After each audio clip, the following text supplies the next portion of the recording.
திருச்சிற்றம்பலம். ஆடும் பரிவேல் அணி சேவல் என பாடும் பணியே பணியாய் அருள்வாய். தேடும் கயமாமுகனை செருவில் சாடும் தனியானை சகோதரனே யாமோதிய கல்வியும் எம்மறிவும் தாமே பெற வேலவர் தந்ததனால் பூமேல் மயல் போயரமை புணர்வீர் நாமேல் நடவீர் நடவீரினியே. திருவடியும் தண்டையும் சிலம்பும் சிலம்பூடுருவப் பொறுபடி வேலும் கடம்பும் தடம்புயம் ஆறிரண்டும் மறுவடிவானவதனங்கள் ஆறும் மலர்கண்களும் குருவடிவாய் வந்து என் உள்ளம் குளிர குதி கொண்டவே. குருவடிவாய் வந்து என் உள்ளம் குளிர குதி கொண்டவே. சிற்றம்பலம். தென்னாருடைய சிவனே போற்றி, எந்நாட்டவர்க்கும் இறைவா போற்றி, ஏகம்பத்துரை எந்தாய் போற்றி, பாகம் பெண்ணுரு ஆனாய் போற்றி, குவளை கண்ணி கூரன் காண்க வளுந்தான் உடனே காண்க, வெற்றிவேல் முருகனுக்கு அரகர அரகர. என் நம்பி ஆரூரர் திருவடிகள் போற்றி போற்றி, இந்த அருக்குருநாதர் பொன்னார் திருவடி போற்றி போற்றி. திருச்சிற்றம்பலம். நேசம் நிறைந்த உள்ளத்தால் நீரம் நிறைந்த மணிகண்டத்து ஈசனடியார் பெருமையினை எல்லா உயிரும் தொழையெடுத்து தேசம் உய்ய திருத்தொண்ட தொகை முன்பணித்த திருவாளர் வாசமலர் மென்கடல் வணங்க வந்த பிறப்பை வணங்குவான். குருவர்களும் திருவர்களும் முன்னிற்க மாதந்தோறும் நாம் தொடர்ந்து சிந்தித்து வருகின்ற நம்பி ஆரூரர் தேவாரம் என்று சொல்லப்படக்கூடிய 7ஆம் திருமுறையாகிய சுந்தரர் தேவாரத்தினை வரலாற்று முறையிலே நாம் பதியங்களை சிந்தித்து வருகின்றோம். அந்த முறையிலே கடந்த ஓரிரு மாதங்களாக நாம் திருத்தொண்ட தொகை என்கின்ற பதியத்தை தொடர்ந்து சிந்தித்து வருகின்றோம். இந்த அற்புதமான இந்த எழில்ஞான வேள்வியை ஒவ்வொரு மாதந்தோறும் தொடர்ந்து கொண்டிருக்கின்ற சைவ சமய பக்தஜன சபை பெருமக்களுக்கும் மற்றும் இந்த நிகழ்வை முன்னிருந்து செயல்படுத்தி கொண்டிருக்கக்கூடிய ஐயா அவர்களுக்கும் அம்மா அவர்களுக்கும் இளையனுடைய வணக்கங்களை தெரிவித்துக் கொண்டு கூடியிருக்கின்ற அடியார் திருக்கூட்டமாக அனைவரும் பொன்னார் திருவடிகளையும் சிற்றடியேன் மனம்மை மொழியால் வணங்கி மகிழ்ந்து திருத்தொண்டர் தொகை என்கின்ற ஒரு அற்புதமான பதிகத்தை நம்முடைய சுந்தரமூர்த்தி நாயனார் அருளி செய்கின்றார். அந்த பதிகம்தான் பிற்காலத்திலே 11ஆம் திருமுறையிலே நம்பியாண்டார் நம்பியார் அருளி செய்த 10 பதிகங்களிலே ஒரு பதிகமாக விளங்கக்கூடிய திருத்தொண்டர் திரு அந்தாதியாக அது விரிகிறது.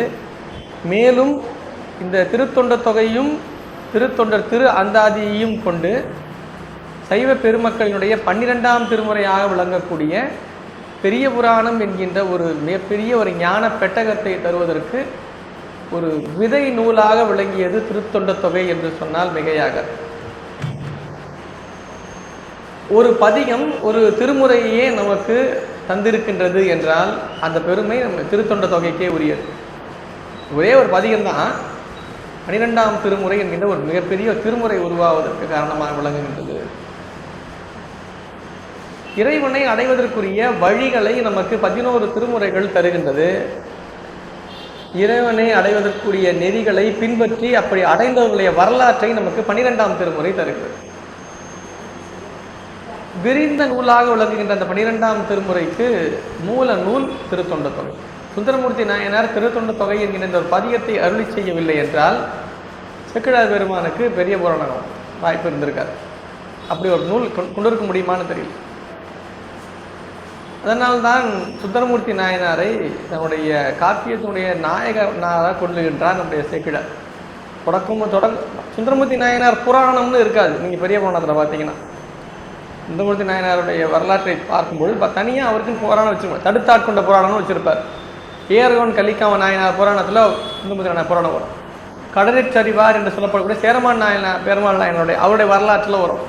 நிறைவாக வெள்ளாணை சருக்கம்னு ஒரு பகுதி செஞ்சிருப்பார். இந்த 4 பகுதிகளில் சுந்தரமூர்த்தி நாயனார் மொத்த வரலாறே அடக்கியிருப்பார். தனியாக சுந்தரமூர்த்தி மற்ற நாயன்மார்களுக்கெல்லாம் மெய்ப்பொருள் நாயனார் புராணம் திருநீலகண்டர் புராணம்னு வச்சிருப்பார். அது மாதிரி தனியாக இருக்கார் சுந்தரமூர்த்தி நாயனார். எப்படி இருக்கும்? அங்கே முக்கியமான அவருடைய நண்பர்களாக விளங்கிய சேரமான் பெருமாள் நாயனார், ஏர்கோன் கலிக்காம், இந்த வரலாறுலேயே அவர் வரலாறு வந்துடும். மிக பெரும் பகுதி வந்துடும். தொடக்க பகுதி வந்து தடுத்தாட்கொண்ட புராணம்னு தனியாக வந்துடும். அவர் எப்படி பெருமான் தடுத்து ஆண்டார் என்பதை. அந்த நிலையிலே நாம் திருத்தொண்ட தொகையிலே கிட்டத்தட்ட ஒரு 7 பாடல்களை பார்த்தோம். நம்முடைய சைவ சமய பக்தர்கள் சபை நமக்கு அளித்திருக்கின்ற மிகப்பெரிய ஒரு வாய்ப்பு. பதிகத்தை ஒரே வாரத்தில் நிறைவு செய்ய வேண்டும்னு சொல்லலை. ஐயா மருத்துவர் ஐயாவும் சொல்லலை. அவங்க இங்கே இந்த இடத்துல இல்லைனாலும் இந்த நிகழ்வை அவர்கள் தான் என்ன சொல்கிறது, ஒரு மூலமாக இருந்து அதை நகர்த்தி கொண்டிருக்கின்றார்கள். அவர்கள் செயல்படுத்தி கொண்டு பெருமகனார். அவர் ஒன்றும் அப்படி ஒன்றும் தனியாக சொல்லலை, எனக்கு முடிச்சிருங்க அப்படிலாம் சொல்லலை. அதனால் நாம் அந்த நூலை பார்க்கும் பொழுது பொதுவாக பதிகங்களுக்கு ஒரு பதிகத்தை ஒரு மாதத்தில் நிறைவு செய்வோம் நம்ம ஒரு வகுப்பில். இது வரலாறுகளாக அமைந்த பகுதி திருத்தொண்ட தொகைன்றது. அப்படியே நம்ம பாட்டை படிச்சுக்கிட்டே போயிடுறது நமக்கு ஒன்றும் இருக்க தெரியாது. பாடல்களை சொல்லும் பொழுது பாடல்களில் நம்முடைய சுந்தரமூர்த்தி நாயனார் எப்படி பயன்படுத்தி இருக்கின்றார் அந்த வரலாற்றை என்பதை சொல்லி தொடங்கும் பொழுது என்ன ஆகுது, நமக்கு அந்த நேரம் பத்தாது, ஒரு மணி நேரத்தில். அதனால் கொஞ்சம் கூடுதலாக நேரம் எடுக்கும். அதை அப்படி சிந்திக்கும் பொழுது என்ன ஆகும்னா, திருத்துண்ட தொகை மட்டும் பார்த்திங்கன்னா கிட்டத்தட்ட 2 அதிகம் முடிஞ்சு போயிடுச்சு, 2 வகுப்பு ஆகிடுச்சு. இது 3வது வகுப்பு. திருத்துண்ட தொகையை பற்றி நம்ம தெரிஞ்சுக்கணும்னா இந்த 3 ஒளிப்பேழையை எடுத்து கேட்டோம்னா கூட நமக்கு ஓரளவுக்கு பொருள் தெரியும். அதனால தான் கொஞ்சம் காலம் எடுத்துக்கிறது. அந்த முறையிலே நாம் 7 பதிகங்களை 7 பாடல்களை சிந்தித்தோம். நாம் 2 மாதங்களாக சிந்திப்பதனால தொடக்கத்தில் சொன்ன ஒரு சில செய்திகளை நமக்கு நினைவு கூறுவதற்காக சொல்லுங்க. பதிகம் எப்படி அமைக்கப்பட்டிருக்கும், அடியேன் என்று சில அடியார்களுக்கும் அடியாருக்கும் அடியேன் என்று சில அடியார்களுக்கும் சுந்தரமூர்த்தி நாயனார் பதிவு பண்ணியிருப்பார். இது ஒவ்வொரு பகுதியிலும் சொல்கிறது வழக்கம். அடியேன் எதற்காகனா, இந்த 3வது ஒலியை இந்த பேழையை கேட்கும் பொழுது அவங்க ஞாபகம் வரணும். அதுக்காக அடியேன் என்பதற்கும் அடியாருக்கும் அடியேன் என்பதற்கும் வேறுபாடு உண்டு என்பதைத்தான் நம்ம முதல்ல இருந்து பார்த்துட்டோம். அடியேன் என்றால் அந்த அடியாருடைய செயல்பாடுகளை நம்மால் பின்பற்ற இயலாது. அப்படி யாரையும் பின்பற்ற சொல்லி சுந்தரமூர்த்தி நாயனார் நெறிப்படுத்தலை. அடியேன் யாரை குறிப்பிட்டிருக்காரோ அந்த வரல. அடியாருக்கும் அடியேன் என்று சொல்லும் பொழுது அந்த அடியாருடைய வழியிலே ஒரு அடியார் வருகின்றார், அவரை பின்பற்றி இன்னொரு அடியார் வருகின்றார், அவரை பின்பற்றி அப்படின்னா அந்த பணி என்பது பின்பற்றக்கூடிய பணி. இப்போ அன்னமிடுதல், ஒருத்தர் சாப்பாடு அவரை மாதிரியே வழிவழியாக சாப்பிடும், மலர் படித்து இறைவனுக்கு வழிபாடு செய்தார். அதே மாதிரி அவருக்கு மகனார் இல்லை அவரை தொடர்ந்து வருகின்ற மலர் படித்து வழிபாடு செய்வார். திருக்கோவிலுக்கு ஏதோ பணிகளுக்காக தன்னால் இயன்ற பொருளை தருவார். அடியார்களுக்கு தன்னால் இயன்றதே உதவுவார். யார் செஞ்சிருப்பா, அவருக்கு முன்னாடி இருந்தவர் செஞ்சிருப்பார், இவரும் செஞ்சிருப்பார், வழியாக செஞ்சுக்கிட்டே வரலாம். இப்படி செய்கின்ற அடியார்கள் வழிய செயல்பாடுகளை சொல்லும் பொழுது அடியாருக்கும் அடியேன்னு குறிப்பிட்டிருப்பார். நீங்கள் பார்த்தீங்கன்னா தெரியும், பதிகத்தை பார்த்தீங்கன்னா அடியேன்னு குறிப்பிட்ட வரலாறு பார்த்தீங்கன்னா செயற்கரும் செயலாக இருக்கும். கண்ணப்பருக்கு சொல்லியிருப்பார். அதெல்லாம் நடக்கிற காரியமா, கண்ணை இடந்து அது அப்படி யாரையும் கண்ணை இடந்து வெயின்னு சொல்லலை. அடியாருக்கும் அடியேன்னு சொல்லியிருந்தாருன்னா கண்ணப்பருக்கு என்ன இருக்கும், கண்ணப்பர் மாதிரியே ஒரு அடியார் இருந்திருக்காரு போல இருக்கு, அவரை மாதிரியே வழியாக யாரெல்லாம் வந்திருக்காங்களோ அவங்களுக்குலாம் அடியேன்னு ஒரு வார்த்தையை போட்டிருந்தாருன்னா சுந்தரமூர்த்தி என்ன இருக்கும், நம்மளும் அது மாதிரிலாம் பண்ணலாம் போலன்னு நினச்சிருப்பாங்க. இப்போ அதை எதையோ பண்ணுறாங்கல்ல, என்ன வழிபாடு செய்யணும்னு தெரியாமல் என்னென்னோ வழிபாடு செய்கிறாங்க, செஞ்சுக்கிட்டு தன்னை துன்புறுத்தி கொண்டு இப்படிலாம் எங்கேயுமே சொல்லப்படலையே. நமக்கு பெரிய புராணம் பார்த்தீங்கன்னா எப்படி ஒரு இறைவனை வழிபாடு செய்ய வேண்டும் என்பதற்காக வாழ்ந்த அடியார்களுடைய வரலாறை பார்க்கும்போது ஒன்றும் கடினமாக இல்லை. அவர்களுடைய பணியை அவர்கள் செய்கின்றார்கள், அவர்களுக்கு இயல்புக்கு ஏற்ப பணி. அவர் பானை செய்கிறவர், அவர் என்ன பண்ணுவார், போயிட்டு எல்லாருக்கும் கூப்பிட்டு சாப்பாடு போடுறாரா? இல்லை, பானை செஞ்சு தொழில் பண்ண வேண்டிய தொழில் வருது. பானை செஞ்சுக்கிட்டே இருக்கும்போது ஒரு ஓடு செய்கிறார், மண் ஓடு. வருகின்ற சிவனடியார்களுக்கு ஒரு ஓடு, அவ்வளோதான். அவர் துணி வியாபாரி, அவர் துணி வியாபாரம் பண்ணுறாரு. என்ன பண்ணுவார், துணி வியாபாரம் பண்ணுவார். வருகின்ற சிவனடியார்களுக்கு ஒரு நம்மால் என்ற ஒரு துணியை தருவோம், அவ்வளோதான். அவர் போய் மண்பானையில் போய் எல்லாருக்கும் நான் திருவோடு தரேன் அவர் போல. நீங்கள் பார்த்தீங்கன்னா அவர்களுடைய இயல்புக்கு என்ன தொண்டோ அது செய்தார்கள். அவர் விவசாயி, அவர் விளைய போக விளையுதவருக்கு நல்லா. அதனால் என்ன பண்ணுறாரு, அவர் எல்லாருக்கும் அன்னம் இடுகின்றார். அந்த அன்னம் இடுகின்ற பணியை செய்தாலும் அதில் ஒரு தடை வருகிறது என்றால் அதற்காக தன்னையே இழக்கவும் தயாராக இருந்தார். அதுதான் பணி. இருக்குன்றதுனால செய்கிறான்னு அர்த்தம் கிடையாது. தன்னிடத்தில் அந்த பொருள் இல்லை என்றாலும் அதை தருவதற்குரிய செயல்கள் என்னென்னலாம் அதற்கான முயற்சிகளை மேற்கொள்ள வேண்டுமோ அதை அந்த மேற்கொண்டு அவர்கள் செய்கின்றார்கள் என்பது தான் பெரிய புராணம் இந்த வரலாற்றில் நம்ம பார்க்குறோம். இப்போ என்ன தெரியுது நமக்கு, அவர்கள் செயற்கரும் செயல்களை செய்தவர்கள், அவர்கள் தான் பெரியோர். அதனால தான் பெரியோர்களை கொண்ட புராணம் என்பதனால தான் அது பெரிய புராணம் என்னாச்சு. அப்படி அடியார்க்கும் அடியேன் அடியார்க்கும் அடியேன்னு சொல்லிக்கொண்டே வருகின்றார். 7 பாடல்களை நிறைவு செய்கின்றார். 7 பாடல்களில் சில அடியாருடைய வரலாற்றை எல்லாம் சொல்லி ஒரு வரியிலேயே சொல்லிடுறார். வரலாறு ஒரே வரியில் ஒரு அடியாரை பற்றி வரலாறு சொல்லிடுறார். சில வரிகளில் பார்த்தீங்கன்னா ஒரே வரியில் 2 அடியாரெலாம் சொல்லிடுவார். சில அடியார் சில இடங்களில் 2 வரிகளில் ஒரு அடியாருடைய வரலாறு குறிப்பிட்ற மாதிரி சொல்லியிருப்பார். அது என்னென்னா அந்த அவர்களுடைய வரலாறு அந்த அளவுக்கு முக்கியமானது என்பதனால் அதை பதிவு பண்ணுறார். கரை கண்டன் கடலடியே காப்பு கொண்டிருந்த 8வது பாடல். கரை கண்டன் கடலடியே காப்பு கொண்டிருந்த கணம்புள்ள நம்பிக்கும் காரிக்கும் அடியேன். இது 8வது பாடலுடைய முதல் வரி. கரை கண்டன் கடலடியே காப்பு கொண்டிருந்த கணம்புள்ள நம்பிக்கும் காரிக்கும் அடியன். கணம்புள்ளர் என்கின்ற ஒரு அடியார் இருந்தார். அவர் பெருமான் மீது மிகுந்த அன்பு கொண்டவர், பற்று கொண்டவர். அவர் அந்த புல் வியாபாரம், கணம்புல்னா புல், அது விளக்கை எரிக்கிறது பயன்படுற புல், அது கொஞ்சம் விலை உயர்ந்ததாக இருக்கும். அதுதான் அவருடைய வியாபாரமாக இருந்தது. அது இல்லாமல் போயிடுது ஒரு காலகட்டத்தில். அது இல்லாமல் போனோன்னா என்ன பண்ணுறாரு, கடன் எதையாவது வாங்கியாவது பண்ணலாமான்னு பார்க்குறாரு, முடியல. அதனால் என்ன பண்ணுறாரு, தன்னுடைய முடியை கொண்டே அதை எரித்து அவர் அந்த விளக்கை ஏற்றுகின்றார். அதுதான் காப்பு கொண்டிருந்த கணம்புள்ள நம்பி என்று. நம்பினா தன்னை இழந்தாவது அந்த பணியை தொடர வேண்டும் என்கின்ற நிலையிலே விளங்கினார். அதற்கு காரணம் பெருமான் திருவடியை மட்டுமே அவர் பற்றி இருந்தார். அவருக்கும் காரிக்கும் அடியேன்னு ஒரு வார்த்தை போட்டுருந்தார். அடியேன்னு அதை காரி நாயனார்னு ஒரு நாயனார், வேற ஒன்றும் இல்லை. அவர் ஒரு மிகப்பெரிய கவிஞர். அவர் ஒரு மிகப்பெரிய கவிஞர். வருகின்ற அடியார்கள் தன்னால் என்ற பொருள் செய்வர், பல அற்புத நூல்களை இயற்றியவர் காரி நாயனார். அவர் சிவபக்தி மிகுந்த பெரிய சிவபக்தர். அவர் ஒரு குறிப்பிட்ட காலகட்டத்தில் பெரிய சிவபக்தராக விளங்கினார். ஆனால் அவரையும் குறிப்பிடுகின்றார் காரி நாயனார் என்கிற அவருக்கும் கணம்புலருக்கும் அடியேன் நிறை கொண்ட சிந்தையால் நெல்வேலி வென்ற நின்றசீர் நெடுமாறன் அடியார்க்கும் அடியேன். அவர் பூன் பாண்டியர் தான், மங்கையர்க்கரசியாருடைய கணவர். அதுதான் பாண்டிய மன்னன். மன்னனுக்கு தான் வெப்பு நோய் வந்துடுது. அது சூளை அவர் கூரைக்கு அந்த ஞானசம்பந்த பெருமான் தங்கியிருந்த மடத்துக்கு தீ வைத்தது காரணத்தினால் ஞானசம்பந்த பெருமான் திருவாக்காக பையவே சென்று பாண்டியருக்கு ஆகவேன்னு சொன்னதுனால அந்த தீ அப்படியே போயிட்டு பாண்டிய மன்னனுடைய வயிற்றில் சென்று அடைந்தது. சூளையாக அவருக்கு உருவெடுத்து வெப்பு நோயாக மாறியது. இந்த வெப்பு நோயை சமணர்களால் தீர்க்க இயலவில்லை. பின்பு அதை ஞானசம்பந்த பெருமான் திருநீற்றை கொண்டு அதை நிறைவு செய்க, அவர் திருநீற்றை அவர் மீது தடவி மந்திரமாவது நீர் பாடியவர். அவன் என்ன ஆகிறார், அதுவரை அவர் கூன் பாண்டியன் தான் பேர். அவர் பாண்டியன் கூனாக தான் இருப்பார், கூன் பாண்டியன் தான். அவர் அன்றிலிருந்து நின்ற சீர் நெடுமாறன் ஆனார். நெடுமாறன் என்பது பாண்டியர்களுக்குரிய அடைமொழி. அது நின்ற சீர். அவர் இது வரைக்கும் அவருக்கு வளைஞ்சு தான் இருந்தாராம், சமணர்களுடைய கட்டுப்பாட்டில் இருந்தார். இப்போது சிவபெருமானை வழிபாடு செய்ய தொடங்கிய பிறகு அவர் நின்ற சீர் நெடுமாறன் ஆனார்.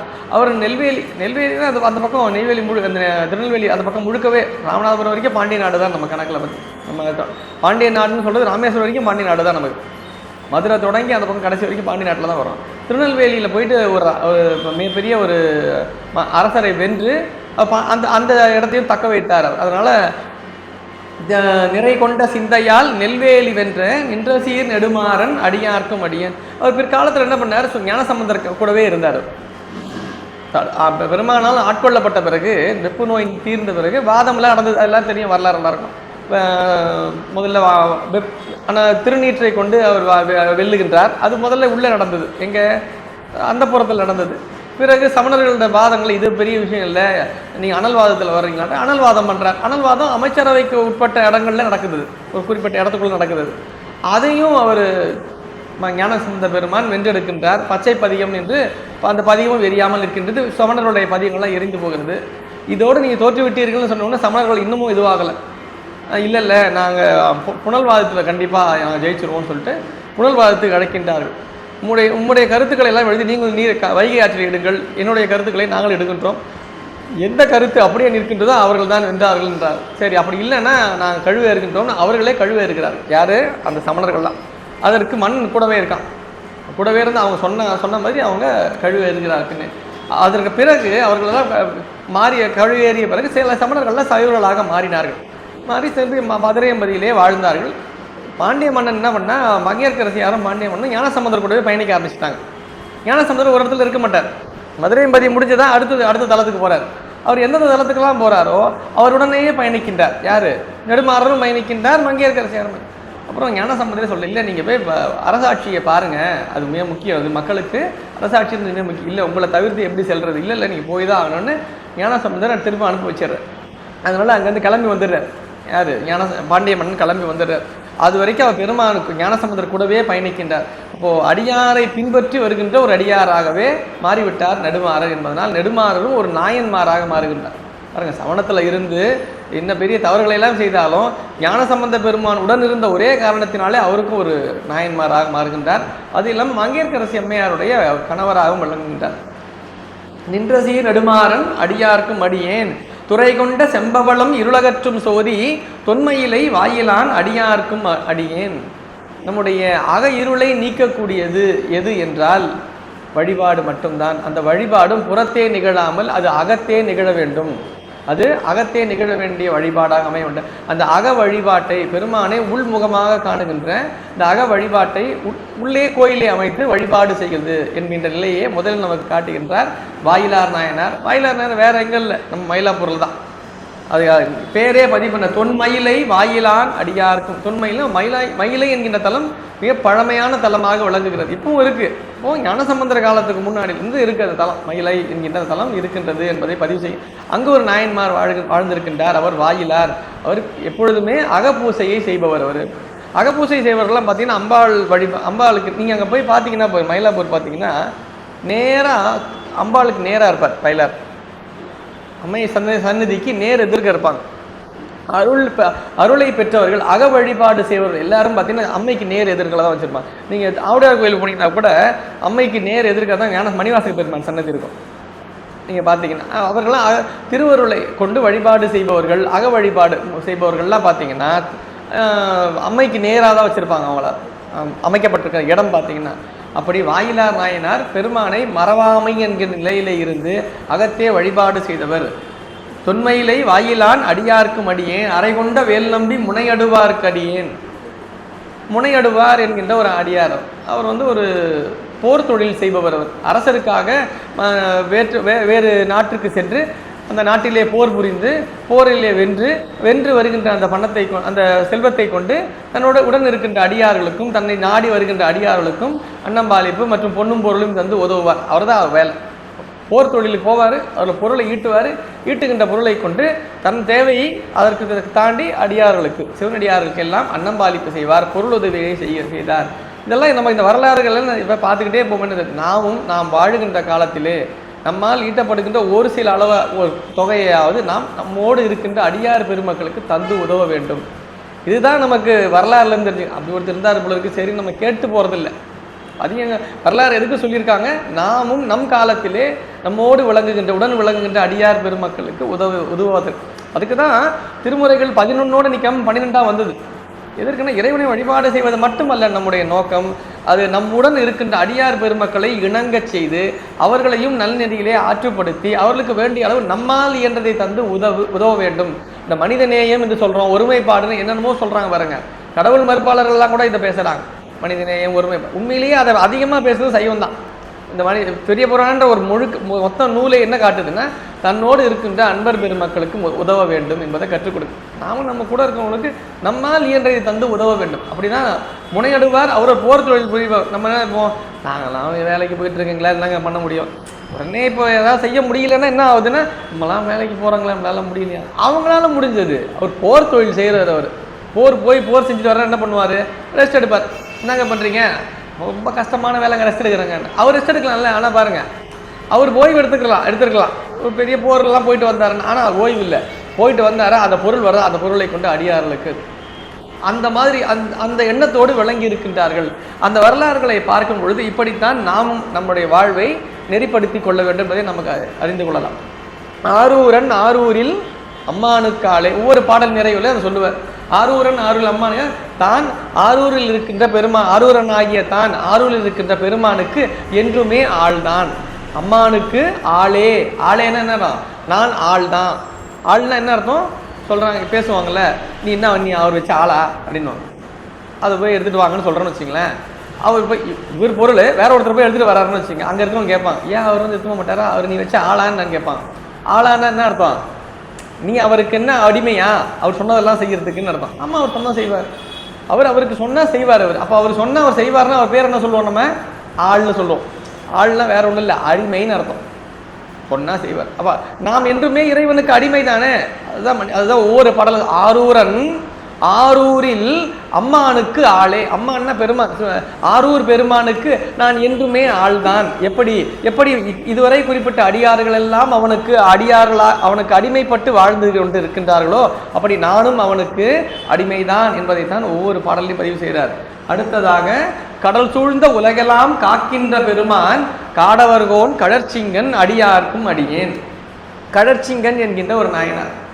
இவர் வந்து ஒரு பல்லவ மன்னர். இவர் இந்த வரலாறு வந்து கொஞ்சம் நெருடலாக இருக்கும். இது இன்னொரு வரலாறோடு தொடர்புடையது. ஒரு பல்லவ மன்னர். அவர் அந்த பல்லவ மன்னர் தொண்டை நாட்டு முழுக்க அவங்கெல்லாம் சோழ நாடு அதெல்லாமே அவங்களோட கட்டுப்பாட்டில் இருக்கப்போ அவரோட மனைவி எப்படி இருப்பாங்க? ராஜாவோட மனைவினா கொஞ்சம் அப்படி தானே இருப்பாங்க. அவங்க ராஜாவோட மனைவி ஆச்சு. கோவிலுக்கு வராங்க. கோவிலுக்கு வந்துக்கிட்டே இருக்கும்போது கோவிலில் மலர் தொடுக்கின்றார்கள். மலர்கள்லாம் பார்த்தீங்கன்னா இப்போல்லாம் கோவில் வெளியில் தான் பண்ணுறாங்க மலர் தொடுக்கிற வேலை பணிலாம். அப்போல்லாம் மலர் பணிகள்லாம் எப்படி நடக்கும்னா, கோவிலுக்குள்ளேயே ஒரு பகுதி இருக்கும். அந்த இடம் ஓரமாக இருக்கும், ஒரு மேடை மாதிரி இருக்கும். அதில் அமர்ந்திருப்பாங்க. அதை வந்து யாருக்குமே தெரியாது. அவங்க மலர் தொடுக்கிறாங்கன்றது யாருக்கும் தெரியாது. எப்படி மலர் கட்டுறாங்க, எப்படி போகிறாங்கன்னு யாரும் பார்க்க முடியும். யாராவது பார்த்தாங்க ரொம்ப அருமையாக இருக்கேன்னு மலரை பார்த்து நினச்சாங்கன்னா அந்த மலர் நிர்மாலியம் ஆகிடும். அது பயன்பாட்டுக்கு வந்துட்டமே ஆகிடும். அதனால் அது என்ன பண்ணுவாங்க, மறைவாக தான் செய்வாங்க. அதை செஞ்சுட்டு அப்படியே எடுத்து உள்ளே கொடுத்துருவாங்க. நேராக பெருமானுக்கு போய்டும். அது யாருடைய பார்வைக்கும் அப்பாற்பட்டு தான் வச்சுருப்பாங்க. ஒரு திரைச்சீலை போட்டிருப்பாங்க அது மேலே. அப்படி மலர்களெல்லாம் குவிச்சு வச்சுருக்காங்க கட்டுறதுக்காக. அப்படி சிறைச்சிலை வச்சுருந்தா பாருங்க. அதுலேருந்து ஒரு மலர் கீழே விழுந்துருச்சு. வெளியில் அந்த மேடையிலேருந்து சேலை கீழே விழுந்து அந்த நடந்து வர பகுதியில் விழுந்துருச்சு. அங்கேருந்து பல்லவ மன்னருடைய மனைவி இருக்காங்க. அந்த அம்மா அப்படியே வந்துக்கிட்டே இருக்காங்க. வந்துக்கிட்டே இருந்து பார்த்தாங்கன்னா அவர் மிகப்பெரிய சிவனடியார் கழச்சிங்க. ஒரு மலர் விழுந்திருக்கு. அருமையாக இருக்கிற மலர் எடுத்து மோந்துட்டாங்க. டக்குன்னு மலர் எடுத்து மோந்துட்டாங்க. பெருமானுக்காக வைத்திருந்த மலரை எடுத்து அவர்கள் அதாவது முகர்ந்து விட்டார்கள் என்று ஒரு குற்றம் ஆயிடுச்சு அவர்களுக்கு. இதுக்கு பின்னாடி இன்னொரு இடத்துல வரும். மடல் சூழ்ந்த தார் நம்பி இடங்கழிக்கும் தஞ்சை மன்னவனாம் செருத்துணைதன் அடியார்க்கும் அடியேன். இடங்கழிக்கும் தஞ்சை மன்னவனாம் செருத்துணைதன் அடியார்க்கும் அடியேன். இந்த செருத்துணை நாயனார்னு ஒரு நாயனார் வராரு இல்லை. அவர் தஞ்சையினுடைய மன்னராக, அவர் ஒரு தஞ்சையிலே அவர் மன்னராக விளங்குகின்றவர் சொல்கிறாங்க. அவரை அந்த செருத்துணை நாயனார் அங்கே வராருங்க. அவர் என்ன பண்ணுறாரு, இந்த மன்னர் இந்த கடற்சிங்கருடைய மனைவின்னு தெரியாதவருக்கு அவர் அந்த அம்மா நுகர்ந்து விட்டார்கள் என்ற காரணத்தினால் அவருடைய மூக்கை இவர் அறிஞ்சிடுறாரு. அந்த அம்மாவோட மூக்கை இவர் அறிஞ்சிடுறாரு. அறிஞ்சிடோன்னா கடற்சிங்கருக்கு தெரிஞ்சிருது. இந்த செய்தி தெரிஞ்சிருது. கடற்சிங்கர் வந்து என்ன ஆச்சுன்னா, இந்த மாதிரி ஐயா இவர் ஒரு மன்னர், இவர் வந்து அரசியாருடைய மூக்கை அறிந்து விட்டார். உடனே இவர் என்ன பண்ணாரா, அந்த அம்மா எதனாலன்னு கேட்கும்போது இந்த மாதிரி பெருமானுக்காக வைத்திருந்த மலரை எடுத்து நுகர்ந்து விட்டார் காரணத்தினால் அவர் மூக்கை அறிந்து விட்டார். உடனே கடற்சிங்கர் என்ன பண்ணாரா, கத்தி எடுத்து அவர் கையில் கத்தி வச்சுட்டார். அந்த கத்தி எடுத்து அந்த அம்மையோடைய கையை விட்டு விட்டாராம். காரணம், அந்த மூக்கு நுகர்ந்தாலும் அதை எடுத்து கொடுத்தது கைதானே, அப்போ கைதான் முதல் தவறு செஞ்சது சொல்லிட்டு அந்த கையை வெட்டிட்டாராம் அவர். யார், கடற்சிங்கர். அதனால் கடற்சிங்கரும் ஒரு நாயனார் ஆகின்றார். அவர் அந்த அம்மாவுக்கு தெரியல. அதாவது பெருமானுக்காக வைத்திருக்கின்ற மலர் என்றால் அது திருப்பள்ளித்தாவம்னு சொல்லுவாங்க. கோயிலில் நம்ம மலர்னு சொல்கிறோம், பூன்னு சொல்கிறோம், இப்படிலாம் புஷ்பம்லாம் சொல்கிறோம் பாருங்க. அது பெருமானுக்காக பயன்படுத்துகின்ற பொருள் என்றால், அந்த மலர் என்றால் அதுக்கு பேர் வந்து திருப்பள்ளித்தாவம். அது பெருமானுக்கு மட்டும்தான், வேறு யாரும் எடுக்கக்கூடாது, யாரும் நுகரக்கூடாது. நீங்கள் இப்போ கோயிலெல்லாம் மலர் கட்டுறோம், இப்போல்லாம் பண்ணுறதில்ல. அப்படி இந்த காலத்தில் மலர் கட்டும்போது பார்த்திங்கன்னா முகத்தை மூடியிருப்பாங்க. முகத்தை கட்டிட்டு அப்புறம் தான் மலர் தொடுப்பாங்க. ஏன்னா அந்த வாசம் நுகரக்கூடாது. நாம் பெருமானுக்காக வைத்திருக்க பொருளில் நம்முடைய எச்சில் படக்கூடாது, நம்முடைய வாசம் மேலே படக்கூடாதுன்றதுனால மேலே கட்டியிருப்பாங்களாம், துணியை கட்டியிருப்பாங்களாம். அப்படி கட்டிட்டு தான் பூவெல்லாம் பறிப்பாங்களாம், பூவை கட்டுவாங்களாம். இப்படி முகர்ந்துவது தவறு என்கின்ற காரணத்தினால் அவர் வெட்டினார். அதற்கு துணையாக உள்ள இந்த கை என்பதனால் இவர் கையை வெட்டி விட்டார். அவரும் நாயன்மாராக ஆகின்றார் கடற்சிங்கர். அவர் பல்லவ மன்னர். பல்லவர் மன்னர்களுக்கு மனைவிக்கு தெரிஞ்சிருக்க வேண்டிய அவசியம் இல்லை இல்லையா? ஞாபகம் இதெல்லாம் செய்யக்கூடாதுன்றது தெரியாது அவர்களுக்கு. ஆனாலும் தவறு தான் இல்லையா? பெருமானுக்காக வைத்திருந்த பொருளை ஒருவர் எடுத்து பயன்படுத்துகிறார் என்றால் அது குற்றம்தான் என்பதைத்தான் நமக்கு வரலாறு காட்டுகிறது. கடற்சிங்கன் அடியார்க்கும் அடியேன் மடல் சூழ்ந்த தார் நம்பி இடங்கழிக்கும் தஞ்சை. இடங்கழிக்கும் இடங்கழி நாயனார் என்கின்ற ஒரு நாயனார். இவர் வந்து பெரிய ஒரு மன்னர். இவர் ஒரு திருடன் வரதன். அவன் என்ன பண்ணுறான், அவன் பொருள் தேவைப்படுகிறது. பல சிவனடியார்களுக்கு தன்னால் இயன்ற பணியை செய்ய வேண்டும், தன்னால் இயன்ற உணவு அளிக்க வேண்டும் என்பது அவனுடைய கடமை. அவன் எதனமோ பார்க்குற, கையில் பணம் இல்லை. நேராக என்ன பண்ணுறான், வந்து இடங்கழி நாயனார் இருக்கிற அந்த பகுதிக்கு வந்து அங்கேருந்து அந்த பெட்டகத்தில் இருந்து பொருளை எடுத்துக்கொண்டு களவாட செல்லுகின்றான். அவனை பிடிச்சிட்டான். அவனை பிடிச்சி, நீ எதற்காக திருடினேன், ஏன் இப்படி திருடின, அரசாங்கத்து பணத்தை திருடலாமா, பொருளை எடுக்கலாமான்னு. இல்லைங்க, ஏன் நான் இது மாதிரி சிவனடியாக இருந்தேன், அப்படின்னா நான் நானே திறந்து விட்டுறேன்னு சொல்லிட்டு அவர் என்ன பண்ணார், அவருடைய பெட்டகத்தை முழுவதும் திறந்து விட்டார். நீ எல்லா சிவனடியாருக்கும் பணி கொடுத்துரு அப்படின்னு சொல்லிட்டு கொடுத்துட்டாராம். இப்படி இடங்கழி நாயனார் தன்னுடைய அரச பதவி தான் அவர் வச்சிருந்தாரு. ஆனால் பொருள் அனைத்தையுமே திருடனுக்காக தந்தார். ஏன்னா அவன் பொருளை திருட களவாட வந்தாலும் அது அவன் களவாடு எதற்காக?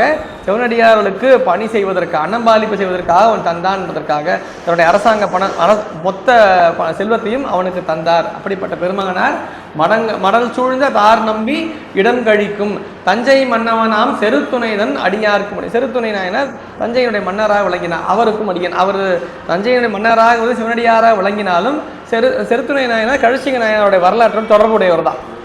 பார்த்தோம் இல்லையா வரலாறுல, அவர் மூக்கு அறிந்தார், இவர் கடைச்சிங்கர் கையை அறிந்தார் என்பதனால் அவர் 2 பேரும் தொடர்புடையவர்கள். புடைய சூழ்ந்த புலியதல் மேல் அறவாட ஆடி பொன்னடிக்கே மனம் வைத்த புகழ்துணைக்கும் அடியேன். புகழ்துணை நாயனார் என்கின்ற ஒரு நாயனார், சோழ நாட்டிலே வாழ்ந்த ஒரு சிவனடியார். பெருமானுக்காக நாளும் பூசை அகத்தடிமை செய்யும் என்று சுந்தரமூர்த்தி நாயனார் குறிப்பிடுகின்றார் தேவாரத்தில். புகழ்துணை நாயனார் என்கிற நாயனார் வழிபாடு செய்கின்றார் பெருமானுக்கு. தன்னால் இயன்ற பணியை செய்து பெருமானுக்கு வழிபாடு செய்து அந்த நாட்டிலே பஞ்சம் நிலவுகிறது. பஞ்சம் நிலவிய காலத்திலும் பெருமானுக்கு தன்னால் இயன்றதை சாமிக்கு செய்ய வேண்டியது என்ன? தொடர்ந்த வழிபாடு என்பதில் சாமிக்கு செய்ய வேண்டியது என்னென்னமோ செஞ்சாலும் முதல்ல பெருமானுக்கு நீர் தேவை. 2வது இயற்கையே தருகின்ற மலர், அவ்வளோதான். பூவும் நீரும் தான் அவன் வழிபாட்டுக்கு தேவை. இதை தொடர்ந்து செய்யணும். ஒரு நாள் செஞ்சா என்ன செய்யலாம் அப்படி கிடையாது.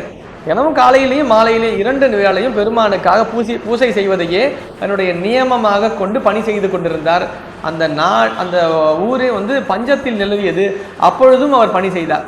தனக்கு உணவில்லை என்ற காரணத்திலும் கூட 4 பெருமானுக்காகவே பணி செய்து கொண்டிருந்தார். அப்படி ஒரு நாள் பணி செய்து கொண்டிருக்கும் பொழுது அவர் பெருமானுக்காக தண்ணியை முகர்ந்து காவிரியிலிருந்து முகர்ந்து பெருமானுக்கு நீர் ஆட்டுகின்றார். அப்படி நீர் ஆட்டும் பொழுது பஞ்சம் இல்லையா, பசி அப்படியே பசியாத மயக்கமாயிருச்சு. அப்படியே குடத்தை சாமி மேலே போட்டார்.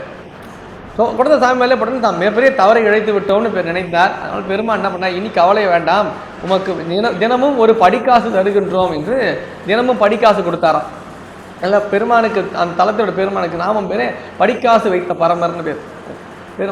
4 பெருமான் அந்த பலிபீடத்தில் அவருக்கு ஒரு படிக்காசு கொடுத்துருவாராம். நீ பணி செய்கிற, உனக்கு தினம் காசு.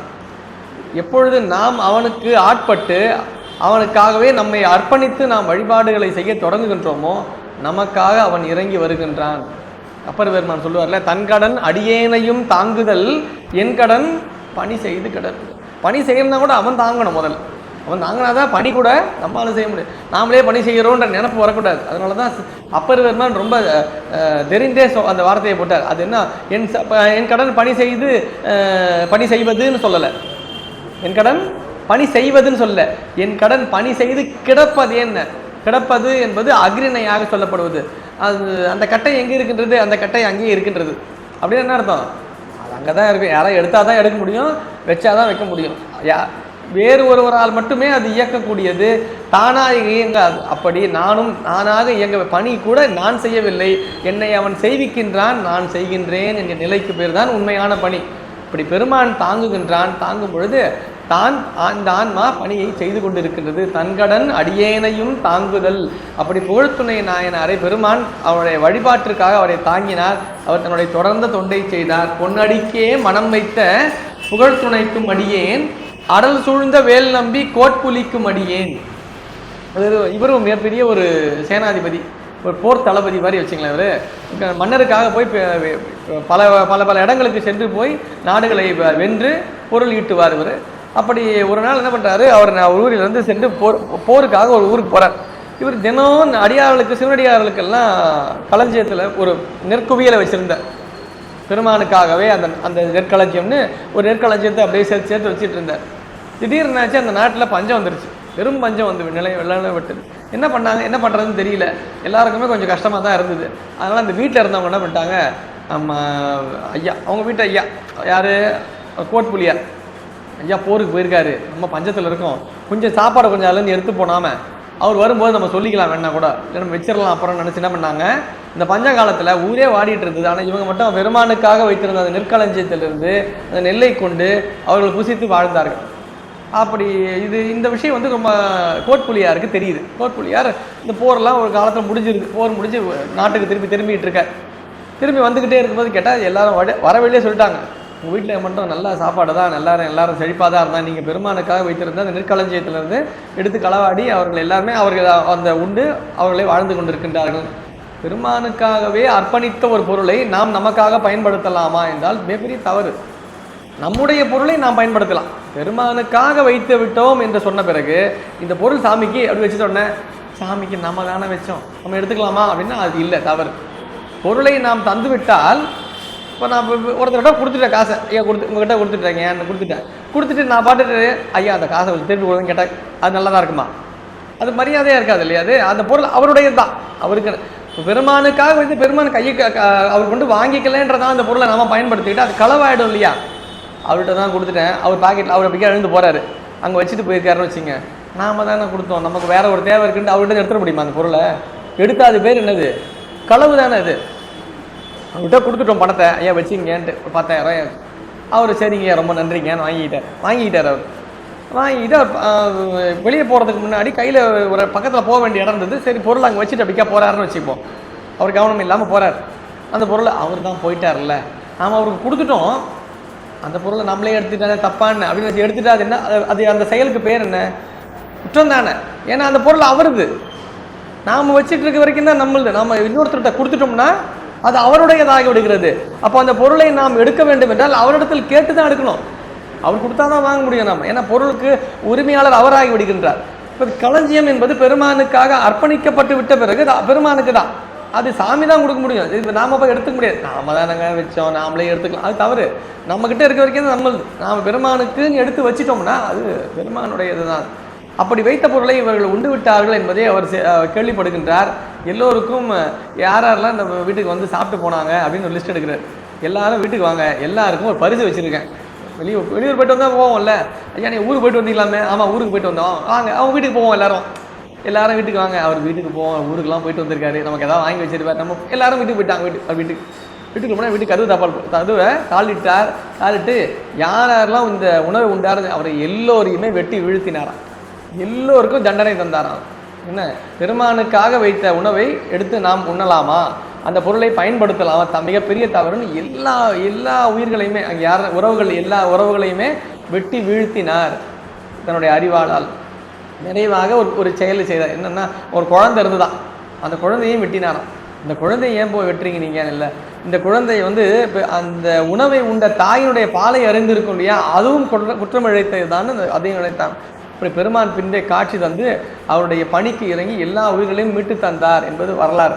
அப்படிப்பட்ட அடியார் கோட்புலியார். அது இப்படியெல்லாம் கூட அடியார் இருந்திருக்காங்கன்னா, பெருமானுக்காக வைத்த உணவை ஒரு பொருளை இன்னொருவர் எடுத்து பயன்படுத்துகிறார் என்றால் அது குற்றம்.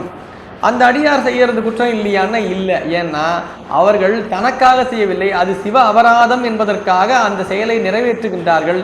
சிவ அபராதத்தை ஒரு குற்றம் இழைத்து விட்டார்னு வச்சுங்களேன், குற்றம் இழைத்து விட்டார், அவருக்கு தூக்கு தண்டனை என்று சொல்லிவிடுகிறார். உதாரணம், யார் ஜட்ஜு சொல்லிடுறார். ஜட்ஜு ஏன் தூக்கு தண்டனை சொல்கிறாரு? 2 பேர் வாதிட்டார்கள், அதில் இவர் தான் குற்றம் இழைத்தவர் என்பது தீர்மானம் ஆகிவிட்டது. நீதிபதி என்ன சொல்லுவார்? இந்த அவருக்கு சொன்ன சாட்சியங்கள் எல்லாம் அவருக்கு ஏற்புடையதாக தான் இருந்தது, அதனால் நீங்கள் தான் குற்றவாளி அப்படின்னு அவர் குற்றவாளியை சொல்லிட்டார். அவருக்கு தூக்கு தண்டனை, மரண தண்டனை அறிவித்து விட்டார். அவருக்கு மரண தண்டனை அறிவிச்சாச்சு. வாதத்தை மேற்கொண்டு அவருக்கு அடைச்சி வைக்கிறாங்க. அதுக்கான நாள் வருது. அந்த நாள் அன்றைக்கி அவரை கூப்பிட்டு வராங்க. கூப்பிட்டு வந்து அவர் அந்த தூக்கு தண்டனை மேடலை கொடுத்து அவர் கழுத்தில் மாட்டி எல்லாம் பண்ணுவோம், பார்த்துருப்போம். அப்போ அங்கே ஒருத்தர் வச்சு இப்படி அடுத்துவான், பார்த்துருக்கீங்களா? அந்த கைத்தை போட்டுருக்கான். அவன் மேலே ஏதாவது குற்றம் வருமா? அவன் தானே இந்த உயிரை பறிக்கின்றான் என்பதான் குற்றம் வரும். அது ஏன்? அதை அவனுக்காக செய்யலை. ஒருவர் சொல்ல இந்த செயலுக்காக அவர் அந்த கடமையை நிறைவேற்றுகின்றார். அது அவருக்கு வினைப்பயனாக வந்து முடியாது அவர் இல்லையா? அது அவர் செய்ய வேண்டிய காரியம், வேலைகளில் ஒரு வேலை, அது அவ்வளோதான். அவருக்காக அதை எதையுமே செய்யலை. அவர் ஒரு குற்றமிழைத்த காரணத்திற்காக ஒருவர் அதை ஒரு கடமையாக நிறைவேற்றியிருக்கின்றார், ஒரு சட்டமாக அதை ஏற்றிருக்கின்றார். அதை இயற்றிய சட்டத்தை இவர் நிறைவேற்றுகின்றார், அவ்வளவுதான். அது அவர் மேலே குற்றம் வந்துருமா? எவ்வளவு பேரை நீங்கள் கொலை பண்ணியிருப்பீங்கன்னு சொல்லுவீங்களா? கொலை பண்ணதுக்கு தண்டனை, இவர் பண்ணுறது கொலையை தானே பண்ணா? இல்லை, இவருக்கு தண்டனை வராது. ஏன்னா இவருக்காக செய்யலை. அது அவர் அடைய வேண்டிய குற்றத்தின் பயனை இவர் தருகின்றார், அவ்வளவுதான். இப்போ இந்த சிவ அபராதத்தை நமக்கு வேறு ஒரு பிறவியிலே வினையாக வந்து நமக்கு ஊட்டம் பெறும், வந்து நமக்கு தண்டனை தான் கிடைக்கும். அதை கோட்புலியாரே தருகின்றார், அவ்வளவுதான். இந்த வரலாறுகளில் தண்டனை கொடுக்குறது இவரே கொடுத்துட்றாங்களாம் சொல்கிறாங்களே, அதை தவறுன்னு பல பேர் குறிப்பிடுறாங்க. அப்படிலாம் அவர் செஞ்சிடக்கூடாது இல்லையான்னு. இதை பெருமான் செய்ய வேண்டியது அதை அவர்கள் செய்கின்றார்கள், அவ்வளோதான். அதை இன்னொரு பிறவியிலே பிறந்து அவர்கள் அந்த தீவினை பயனை துன்பமாக அனுபவிப்பதை தாண்டி இந்த பிறவியிலேயே இந்த அடியார் மூலமாக அந்த வினை பயன் அவர்கள் ஊட்டப்படுகிறது. அதுதான் வரலாற்றினுடைய இது. அது கோட்புலியார செய்கின்றார். அடல் சூழ்ந்த வேல் நம்பி கோட்புலிக்கும் அடியேன் ஆரூரன் ஆரூரில் அம்மானுக்காளே. இப்படி இந்த வகையிலே ஆரூரிலே விளங்குகின்ற ஆரூரன் ஆகிய தான் எப்பொழுதுமே ஆரூர் பெருமானுக்கு அடிமைதான் என்பதோடு நிறைவு செய்து அடுத்ததாக ஒரு பாடலை வைக்கின்றார். 10வது பாடல் ரொம்ப அற்புதமான பாடல் இந்த திருத்தொண்ட தொகையில்.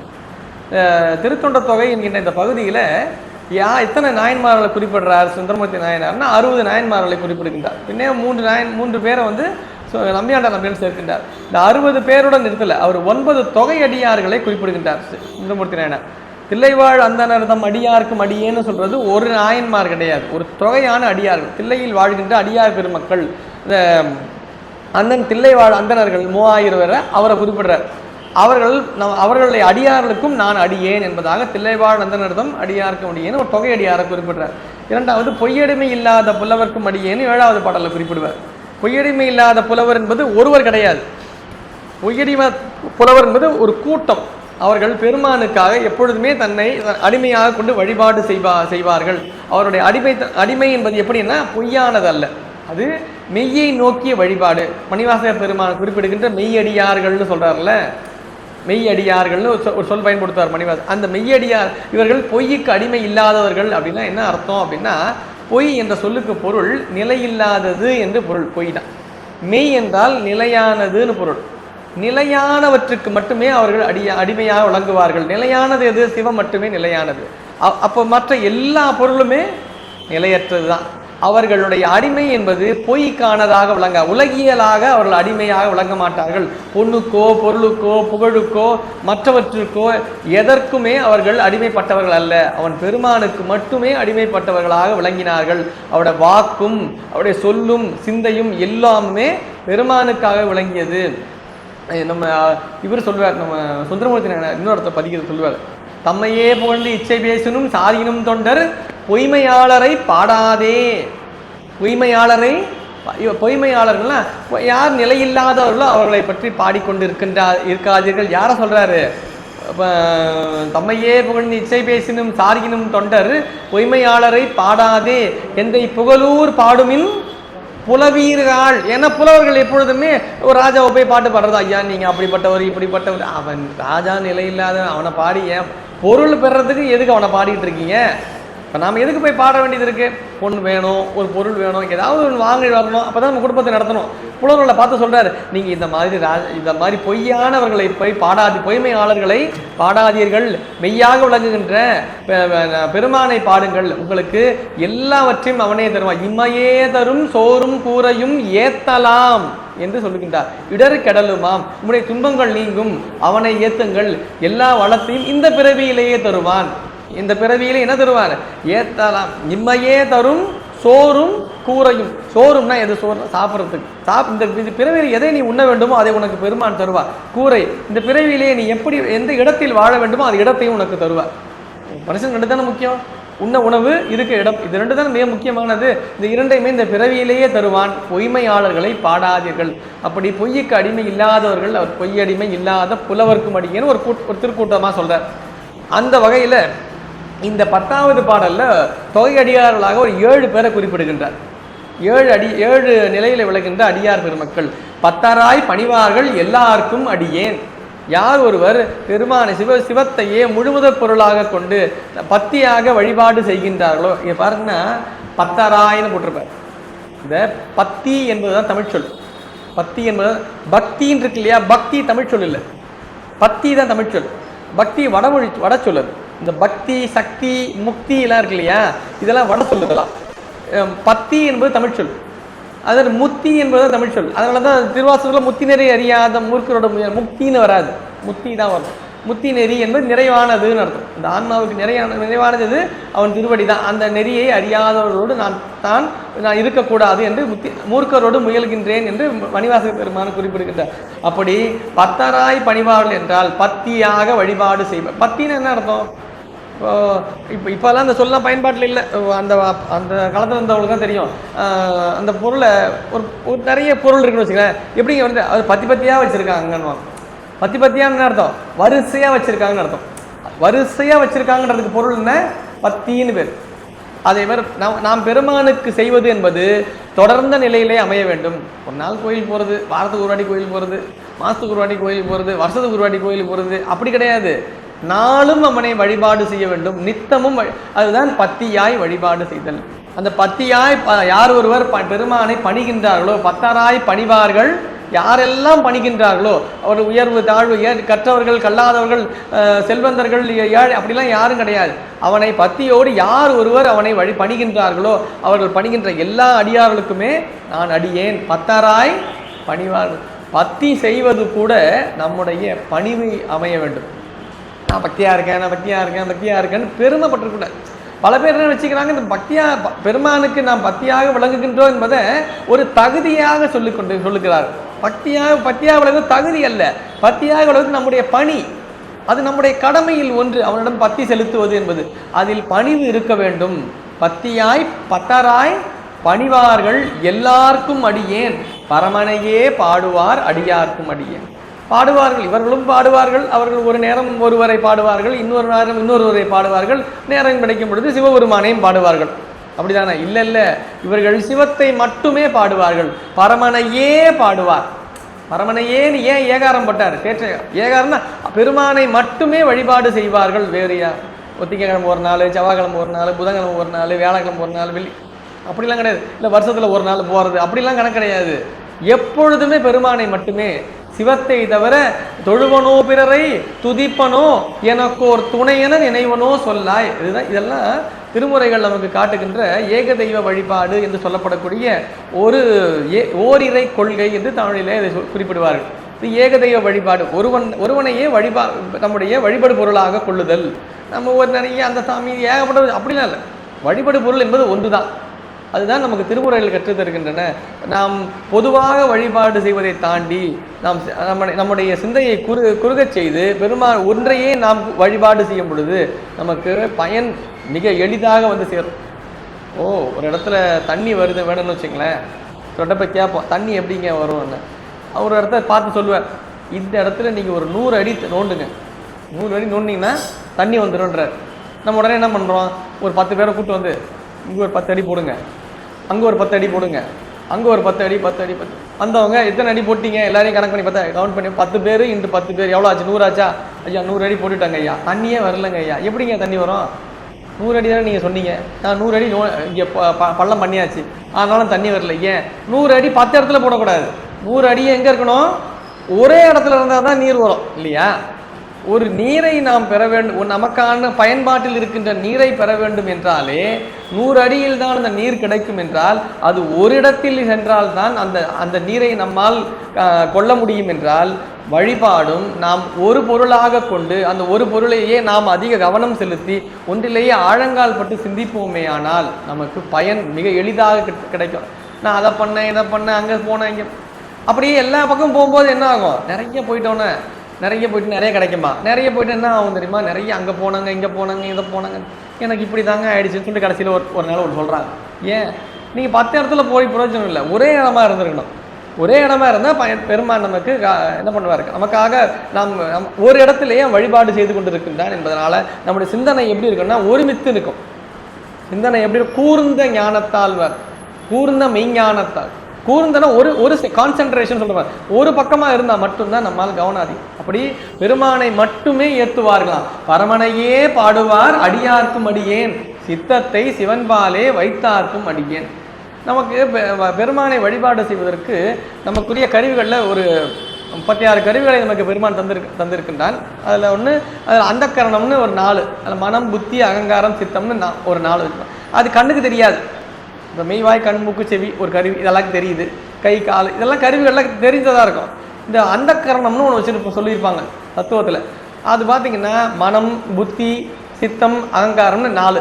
இந்த மனம் அது கண்ணுக்கு தெரியாது, சித்தம் புத்தி அதுவும் தெரியாது, இருக்கு இல்லைன்னா சொல்ல முடியாது. நீங்கள் போயிட்டு புத்தியே இல்லாதன்னு சொல்ல முடியுமா? போயிட்டு கோவம் வந்துடும் எதிர்க்க இருக்கணும், அப்படி சொல்ல முடியாது. எல்லாமே நமக்கு இருக்கு, அது வேலைகளை செஞ்சுட்டு இருக்கு, அது உள்ளே இருக்கு. அது பேர் அந்த கர்மம்னு சொல்லுவாங்க. அப்படி மனதிலே பெருமானை வைத்து வழிபாடு செய்ய சொல்லலை. மனதிலே வழிபாடு, புத்தியிலே வழிபாடெல்லாம் கிடையாது. பெருமானை வழிபாடு செய்வதற்குரிய கருவிகளில் முக்கியமான கருவி தெரியுமா? சித்தம் தான். சித்தம் தான் அவனை நினைக்கும், அவனை பெருமானை தொடர்பு கொள்ளக்கூடிய கருவியில் மிக முக்கியமானது சித்தம் தான். அதுதான் தெளிவான ஒன்றை நமக்கு காட்டக்கூடியது.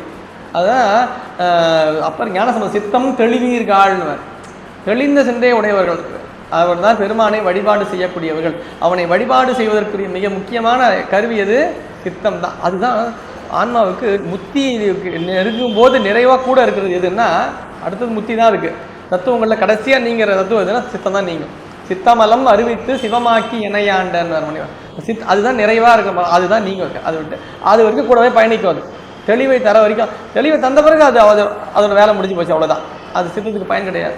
அப்போ அந்த சித்தத்தை பெருமானுக்காகவே, சித்தம்னா வேற சிந்தை, நம்முடைய சிந்தனையை முழுக்கவும் பெருமானுக்காகவே வைத்தல். சிந்தனை நிந்தனக்காக்கி சொல்றாருல மணிவன்.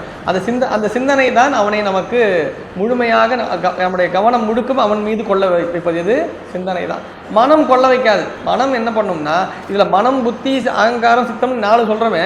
இதில் இந்த 4ம் பார்த்தீங்கன்னா ஒரே பொருளுக்காகவே நினச்சிட்டு இருப்போம். இல்லை, மனம் ஒரு வேலையைத்தான் செய்யும். அது என்ன பண்ணும்னா போய் பற்றும், அவ்வளவுதான். போய் பிடிச்சிக்கும். அது இப்போ நம்ம பேசிக்கிட்டே இருக்கோம், திடீர்னு நீங்கள் ஒரு லைட்டு ஆஃப் ஆகுதுன்னு வச்சிங்களேன். சிறக்கு லைட்டு அங்கே லைட் ஆஃப் ஆகிடுச்சு, பட்டுன்னு ஆஃப் ஆகிடுச்சு, டக்குன்னு நம்ம போயிட்டு பார்த்தீங்களா, அவ்வளோதான் மனசு. அது என்ன பண்ணுச்சுன்றதை பார்க்கறதுக்காக ஒன்று திருப்பி விடுறது பாருங்க, அதுதான் மனசு பண்ண, அவ்வளோதான். இந்த லைட் ஆஃப் ஆச்சு, இது ஃபியூஸ் போயிருக்குமா, இல்லை கரண்ட் போயிருக்குமா, இல்லை யாராவது ஆஃப் பண்ணியிருப்பாங்களா, இந்த யோசனை வருது இல்லை. அடுத்தது இதை தான் புத்தி செய்யும். புத்தி இதை தான் பண்ணும். அது நடந்திருக்குமா, இது நடந்திருக்குமா, இப்படி நடந்திருக்கு, இப்படி மாற்றி இருக்கு இல்லையா, இதுவா அதுவான்னு அந்த பேதப்படுத்தி அறிய முற்படுது இல்லையா, இதுதான் புத்தி செய்யும். உடனே ஒரு முடிவு உடனே எடுத்துரும். ஒன்று அதை என்னன்னு தெரிஞ்சுக்கிறதுக்கு முன்னாடியே அதுவாக முடிவு எடுத்துரும். என்னென்னா, அந்த பல்பு ஃபியூஸ் போயிடுச்சு போல இருக்குது, அந்த பல்பு ஃபியூஸ் போயிடுச்சு போல இருக்கு. ஒரு முடிவு ஒன்று எடுத்துரும் பாருங்களேன்.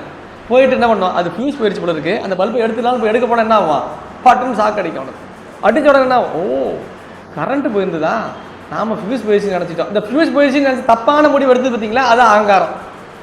இந்த அகங்காரம் முடிவு பண்ணிட்டோம். இந்த சாக்கு அடித்த உடனே நமக்கு தெரியுது இல்லை, அதுதான் தெளிவு. அதுக்கப்புறம் நம்ம போவோமா அந்த பக்கம், போக மாட்டோம். அதுதான் சித்தம் செய்யும். அடுத்த வாட்டி போகாது, ஏற்கனவே ஒரு வாட்டி ஆச்சு. இது யார் சொல்லுவா, சித்தம் சொல்லும். இப்போ அங்கே பெருமானை நம்ம வழிபாடு செய்கிற இடமே அதுதான். தெளிவான சிந்தனை தான் அவன் வழிபாடு செய்வதற்குரிய இடம். இதுதான் மனம், புத்தி, அகங்கார சித்தத்தோட வேலை. இதுதான் மனம் பற்றும், புத்தி இது அதுவான்னு வேறுபடுத்தும், அகங்காரம் ஒரு முடிவெடுத்துரும். அது சரியானதாக சொல்கிறது எதுன்னா சித்தம் தான் சொல்லும். அப்போ அவனை வழிபாடு செய்வதற்குரிய மிக முக்கியமான கருவி அது சித்தம்தான். சித்தத்தை சிவன்பாலே வைத்தார்க்கும் அடியேன். அடுத்தது திருவாரூர் பிறந்தார்கள் எல்லாருக்கும் அடியேன். இது பலரும் வேற வேற மாதிரி இதுக்கு கருத்து சொல்கிறாங்க. திருவாரூரில் பிறந்தா முக்தி, அது ஒரு செய்தி, ஒரு பழமொழி கேள்விப்பட்டிருப்போம்ல, ஆரூரில் பிறக்க முக்தி, அண்ணாமலை நினைக்க முக்தி, தில்லையை தரிசிக்க முக்தி, காசியில் இறக்க முக்தி, இப்படிலாம் சொல்கிறாங்கன்னு சொல்கிறோம் பார்த்தீங்களா. இது எல்லாமே யோக குறிப்பு, இது எல்லாமே யோகத்தினுடைய குறிப்பு. இப்போ திருவாரூரில் போய் பிறக்கணும்னா, இப்போ இங்கே கன்சீவாக இருக்கணும், திருவாரூருக்கு போய் இருந்துட்டு அங்கே டெலிவரி ஆயிடுச்சுன்னா இப்போ திருவாரூரில் பிறந்துட்டாருன்னு அர்த்தமா? அப்படி தானே, அப்படி தானே நினச்சிக்கிறாங்க. திருவாரூரில் பிறந்தால் முக்தின்றாங்க. இப்போ நம்ம இப்போ யாராவது போகும்போது இப்போ பிள்ளை பேருக்கு உரிய நிலையில் இருக்காங்கன்னா, இங்கேருந்து பஸ்ஸை பிடிக்கிறது, திருவாரூர் போகிறதுக்கு என்ன ஆக போகுது, நைட்டு ஏறினா காலைல போக போகிறோம், அவ்வளோதான். திருவாரூரில் போய் அங்கேயே தங்கிடுவோம். நம்ம ஒரு மாதம் தங்கி இருப்போம், 8வது மாதம் 9வது மாதம் போய் தங்கி இருந்துட்டு பிள்ளை பேர் வரும் அன்றைக்கி அங்கே குழந்தை பிறந்த திருவாரூரில் தாங்க குழந்தை பிறந்ததுன்னு சொல்லிக்கலாமா? சொல்லி அப்படி அங்கே பிறந்தவர்கள்லாம் முக்தின்னு தான் எடுத்தோமா? அப்படி தான் சுத்தமுத்தி சொல்லியிருக்காரு இல்லையா, ஆரூரில் பிறந்தார்கள் எல்லாம் முக்தின்னு சொல்லியிருக்காரு. அப்போ ஆரூரில் போய் பிறந்துடலாமா? இப்போ காசி அப்படி தானே வச்சுருக்காங்க, காசியில் இறக்க முக்தி. இங்கே இறந்துட்டாங்கன்னா காசி எடுத்துகிட்டு போயிடுறாங்க, இங்கேருந்து அங்கே போய் கரைச்சிட்டாங்கன்னா முக்தி போயிடுறாங்கன்றாங்க. இது அது அங்கேயே இருந்து ஒரு வேலை இறந்தால் கூட இருந்தால் சொல்லிக்கலாம். இதெல்லாம் இடத்த நோக்கி சொன்னதல்ல. அப்போ எல்லாருமே அங்கேயே போய் தான் இறந்தால் தான் முக்தி கிடைக்குமா? உலகத்தில் இருக்க மொத்த பேருமே காசிக்கு தான் போன்ற மாதிரி ஆகிடும் இல்லை, அப்படி கிடையாது. நினைக்க முக்கியன்னு இப்போ அண்ணாமலை நினைக்கும், அண்ணாமலை நான் கூட நினைக்கிறேன் அப்படி நினைச்சவனு முக்தி கிடச்சிருச்சா? அப்படி கிடையாது. இது எல்லாம் யோகத்தினுடைய ஒரு குறிப்பாக சொல்லப்படுவது நாம் என்று அறிந்து கொள்ள வேண்டும். இதெல்லாம் பற்றி பேசணும், இதுவே தனி ஒரு ஒரு நாள் சொற்பொழிவு ஆயிடும் நமக்கு. தரிசிக்க முக்தி என்றால், தரிசித்தல் என்றால் என்ன, பெருமானை நாம் வழிபாடு செய்தல் என்ற நிலை என்ன என்பதை அதெல்லாம் தில்லைக்கு செல்வது என்பது. 4 பெருமக்களும் தில்லைக்கு செல்லுகின்றார்கள், பெருமானை தரிசிக்கின்ற வழிபாடு செய்கின்றார்கள், முக்தியை பெறுகின்றார்கள் என்பதனால் அப்போ தரிசிக்கிறது. அப்போ நான் கூட தில்லைக்கு போயிட்டு வந்துடுறேன், முக்தியா எனக்கு, அப்படித்தானே நமக்கு கேள்வி வரும். ஆரூரில் பிறத்த முக்தி என்ற நிலைக்கு பொருள் பார்க்கணும். நம்முடைய உடலிலே 6 ஆதாரங்கள் விளங்குகின்றன. 6 ஆதாரங்கள் விளங்குகின்றன. மூலாதாரம், சுவாதிஷ்டானம், மணிபூரகம், அநாகதம், விசுக்தி, ஆக்ஞை. ஆக்ஞைக்கு மேலே இங்கே துரியம், அதற்கு மேலே துரியாதீதம் சொல்லப்படுது. இந்த 6 ஆதாரம், 6 பொருள் தான் ஆதாரம். இந்த ஆன்மா மூலாதாரத்திற்கு கீழே இந்த உயிர் பொருளாக விளங்குவது அப்படியே மடங்கி இருக்குது. அது வழிபாடு, நாம் நாளும் தொடர்ந்து வழிபாடு செய்தல், அவனை நாமத்தை நாளும் தொதி செய்தல், இந்த நிலையில் இருக்கும் பொழுது அது மேலே ஏற தொடங்கும், பற்றி ஏற தொடங்கும். இது மூலாதாரத்திலேருந்து ஆரம்பிச்சு ஒன்றா மூலாதாரத்துக்கு வர்றதே அந்த தொடர்றதே கஷ்டம். மூலாதாரம் என்கிட்ட அந்த முதல் ஆதார சக்கரத்துக்கு வர்றதே அந்த ஆன்மா, அந்த குண்டலினி சக்தின்ற சொல்லப்படுகிற அந்த உயிர்ப்பு சக்தி ஏறுறதே கஷ்டம். அது எப்படி இருக்குன்னா, பாம்பு தலைகீழாக இருந்தால் எப்படி இருக்கும், அப்படி இருக்கும். அது தலைகீழாக பாம்பு போய் இது ஒரு பைப்புகளை போய் மாட்டிக்கிச்சுன்னு வச்சுங்களேன், அதால் மேலே போக முடியுமா? அதால் போக முடியாது. அப்படி தான் இந்த உயிர் இருக்குமா. இது அப்படியே இந்த வழிபாடு என்கின்ற தொடர்ந்து செய்கின்ற வழிபாட்டெலாம் அது மேலே எழும்புமா.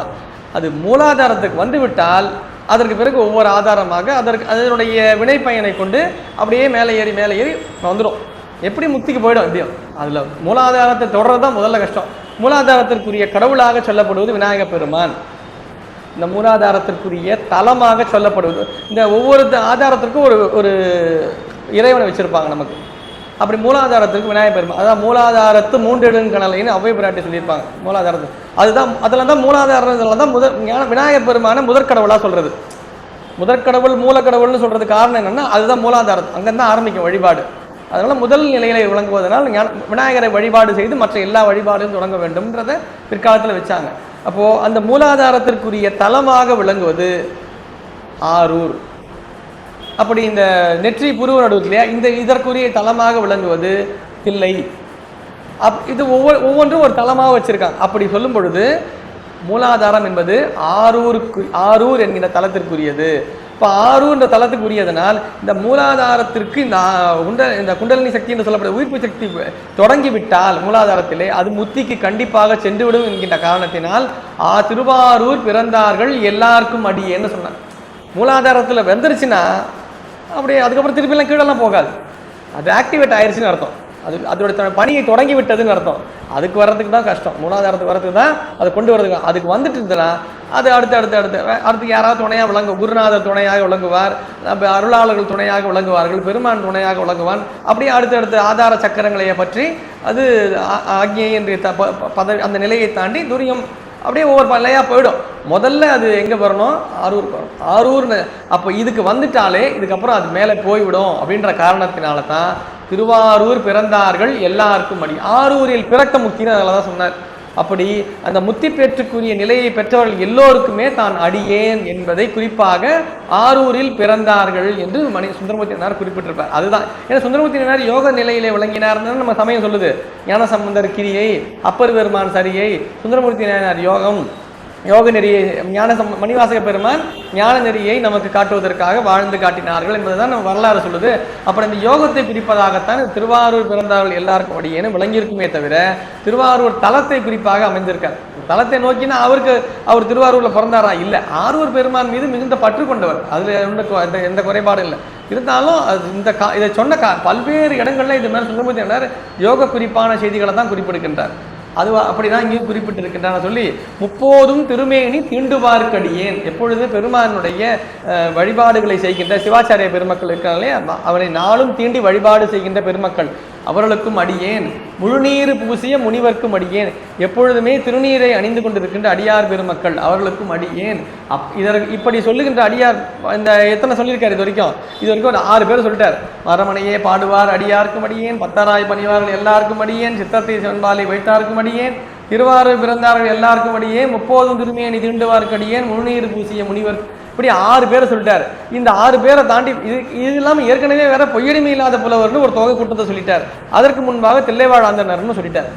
இந்த 8 பேரை சொல்லியும் இதை தாண்டியும் வேற யாராவது அடியார்கள் எதையாவது ஒரு குறிப்பிட்ட ஒரு கட்டுப்பாட்டுக்குள்ள விளங்குவார்களா என்றால், அப்படி யாராவது விளங்கினாலும் அவர்களுக்கும் நான் அடியேன். இப்போ நான் சொல்ல பக்தியாய் பணிவார்கள், மனதை ஒழுங்கினைப்படுத்துபவர்கள், யோக நெறியை விளங்குபவர்கள், பெருமானை பூசிப்பவர்கள், திருநீர் அணிபவர்கள் ஒரு வகையறையெல்லாம் சொன்னார் இல்லையா? இந்த வரையறைக்கெல்லாம் அப்பாற்பட்டு வேற யாராவது இருப்பாங்களா? அடியார்களா இருக்கலாம், நமக்கு தெரியாதுல்ல. அதனால ஒரு வார்த்தையை போட்டாரு, அப்பாலும் அடி சார்ந்தார் அடியாருக்கும் அடியன். இதை தான் தாண்டி இந்த ஒரு கண்டம் இந்தியா தமிழ்நாடு இல்லை இந்தியா இல்லை அதை தாண்டி ஆசிய கண்டம், இதை தாண்டி எத்தனை கண்டங்கள் விளங்குன்னு தெரியாது. இப்படி எல்லா இடங்களிலும் விளங்குகின்ற எந்த நிலையிலும் பெரு சிவத்தையே முழுவதுப் பொருளாக கொண்டு வழிபாடு செய்கின்ற எல்லா அடியார் பெருமக்களுக்கும் அடியேன். அப்பாலும் அடி சார்ந்தார் அடியார்க்கும் அடியேன். ஆரூரன் ஆரூரில் அம்மானுக்காலே மன்னியசீர் மறையனாவல் நின்ற ஊர் பூசல் வரிவளையால் மாணிக்கும் நேசனுக்கும் அடியேன். ஒரே வரியில் முடிச்சார். மன்னியசீர் மறைநாவல் நின்ற ஊர் பூசல். திருநின்ற ஊர் என்கின்ற தலத்திலே பெருமானை வழிபாடு செய்து கொண்டிருந்த ஒரு மிகப்பெரிய ஞானி, அவர் பேர் பூசலார். அவர் பெருமானுக்காக ஒரு கோவிலை அமைக்க வேண்டும் என்று எண்ணுகின்றார். அவர் வறுமையில் இருக்கின்ற ஒரு பெருமகனார். அவரால் எப்படி கோயில் கட்ட முடியும்? எப்படி கோயில் கட்ட வேண்டும் என்பது அவருக்கு தெரிஞ்சிருக்கு. எப்படி கோயில் அமைக்கணும்னு தெரிஞ்சிருக்கு. பெருமானுக்கு இப்படியெல்லாம் கோயில் அமைக்க வேண்டும், இப்படியெல்லாம் கோயில் அமைக்க வேண்டும் என்று தன்னுடைய சித்தத்திலே பெருமானுக்காக கோயில் அமைத்து மனதிலே கோயிலை கட்டுகின்றார். அகத்திலே பெருமானுக்கு ஒரு கோவிலை கட்டுகின்றார். இது யாருக்கு தெரியுது? சாமி தெரியும். அகத்துல கட்டினா யாருக்கு தெரியும்? வெளில இருக்குன்னு தெரியுமா? ஏற்கனவே ஒரு நாயன்மார் பார்த்தோம். ஐயடிகள் காடவர்கோன் அடியார்க்கும் அடியேன்னு ஒரு பொய்யடிமை இல்லாத போல ஒரு அந்த இதில் பார்த்தீங்கன்னா ஐயடிகள் காடவர்கோன் அடியார்க்கு அடியேன்னு ஒரு நாயன்மார் சொல்லியிருப்பார். காடவர்கோன் என்பவர் ஒரு மிகப்பெரிய ஒரு பல்லவ மன்னர். அவர் காஞ்சிபுரம் தொண்டை நாட்டை ஆண்டு கொண்டிருந்தார். மிகப்பெரிய சிவபக்தர். 11ஆம் திருமுறையிலே சேத்திர வெண்பா என்று சொல்லப்படக்கூடிய 24 பாடல்களை கொண்ட ஒரு பகுதியை அருளுகின்றார். நிலையாமை குறித்த செய்திகளை எல்லாம் அதில் பதிவு பண்ணியிருப்பார். அவர் தன்னுடைய காலத்திற்கு பிறகு இனி அரச பதவி வேண்டாம், போதும், நமக்கு சிவ பணியிலே ஈடுபடுவோம் என்று சொல்லி தன் மகனுக்கு தன்னுடைய அரசாட்சியை தந்து அவர் துறவுரை மேற்கொண்டார் என்பது பார்க்கின்றோம். அவர் தான் என்ன பண்ணுறாரு, தொண்டை நாட்டில் பெருமானுக்கு, அதாவது காஞ்சிபுரம் சொல்லப்பட காஞ்சிபுரத்தில் பெருமானுக்கு ஒரு கோவில் அமைக்க வேண்டும் என்று நினைக்கின்றார். கைலாயத்தில் இருப்பது போல பெருமானுக்கு இங்கே கோயில் அமைக்க வேண்டும் நினைந்து அற்புத ஒரு சுதை கோயிலை கட்டுகின்றார். அந்த கோவிலை கட்டி அந்த கோவிலுக்கு குடமுழுக்கு செய்ய வேண்டும் எண்ணுகின்றார். குடமுழுக்கு செய்யும் பொழுது ஒரு நாளை குறிக்கின்றார். அன்றைய நாள் கனவிலே பெருமான் அவருடைய கனவிலே தோன்றி, உங்களுடைய கும்பாபிஷேகத்திற்கு குடமுழுக்குக்கு என்னால் கலந்து கொள்ள இயலாது, காரணம் நான் வேறு ஒரு குடமுழுக்குக்கு செல்ல வேண்டி உள்ளது. வேறு ஒரு இதே நாளில் நான் வேற ஒருத்தர் குடமுழுக்கில் இருக்கேன்ப்பா, நான் இல்லைப்பா. இப்படி யாராவது சாமி சொல்லுவாரா? நமக்கு தெரியும், ஒரு நாளைக்கு 10 இடத்துல 15 இடத்துல கும்பாபிஷேகம் நடக்குது. எல்லா இடத்துலையும் சாமி இருக்காது. எங்கேயும் போய் யார் கனவுலையும் போய் சொல்கிறது இல்லை. ஆனால் காடவர்கோன் கனவிலே பெருமான் சென்று சொல்லுகின்றார்னா என்ன பொருள்? அதற்குரிய தகுதியில் உடையவர் காடவர்கோன் நாயனார். கனவுல சாமி வருவாரா போயிட்டு காடவர்கோன் நாயனாரை போய் கனவுல போயிட்டு அவன் கோயிலுக்கு வரமாட்டேன்னு சொல்றாருன்னா நம்ம அவரை குறைவா இடம் போட்டக்கூடாது. அவருக்கு ஏதோ ஒரு செய்தியை பெருமான் சொல்வதற்காக அதை செய்கின்றார்னு புரிஞ்சுக்கணும். நமக்கு என்ன கேட்போம்? நமக்கு தெரிஞ்சா சாமி எப்படி இங்கே இருக்க அங்கே வரமாட்டேன்றாரு, சாமி சும்மா நம்மகிட்ட ஏதோ டபாய்க்கிறாரு போல இருக்கு, நம்மளை போய் ஏமாத்துறாரு போல இருக்கு, அவ்வளவு கூடவா சார் நமக்கு அறிவு இருக்காது, அப்படித்தானே யோசிப்போம் நாம. அவங்க அதெல்லாம் யோசிக்கல. ஏன்? தன்னுடைய சித்தத்தை பெருமானுக்காகவே வைத்திருந்த அன்பர் பெருமக்கள் தனக்கு கனவிலே தோன்றிய பெருமானினுடைய அந்த அருட்செய்தியை உணர்கின்றார்கள். பெருமான் வேறு ஒரு கோவிலுக்கு செல்லுகின்றார். நம்முடைய கட்டுப்பாட்டில் இருக்கிற தொண்டை நாட்டிலே ஒரு கோயில் கட்டி இருக்கின்றார். நமக்கு தெரியாம இப்படி கவர்மெண்ட்டுக்கு தெரியாம இப்படி கோயில் கட்ட முடியும்? நீங்க போயிட்டு அவ்வளோ பெரிய கோயில், சாமியே போறேன்னு சொல்ற அளவுக்கு அவ்வளோ பெரிய கோயிலா? அது என்ன கோயில்? அந்த கோயிலை பாருங்கன்னு சொல்லி அனுப்புறாரு. எல்லாரும் போய் பார்க்குறாங்க, ஒரு கோயில் எல்லாம் ஒன்றும் இல்லை. இன்னும் இந்த ஊருக்கு போய் பார்த்தாங்க, ஐயா அது கோயிலே இல்லைங்க ஐயா. என்ன கோயிலே இல்லையாண்ணா? இங்கே பூசலார் என்பவர் யாருன்னா அவராங்க, அவர் கோயில் வாசலில் உட்காந்துருப்பாருங்க. அவர் பாவம் மிகப்பெரிய ஒரு பரம ஏழை. அவர்கிட்ட ஒன்றும் போகல. அவரா கோயில் கட்டினாரு? அவரெல்லாம் கட்ட மாட்டாருங்க, நீங்கள் வேறு. அவர்கிட்ட போய், ஐயா நீங்கள் தான் கோயில் கட்டினீங்கன்னு அரசர் சொன்னார். அரசர் வந்து பார்த்தாராம், நீங்கள் கோயில் கட்டிங்கன்னு சாமி சொன்னாங்கன்னு. பூசலார் கண்ணீர் விட்டார்.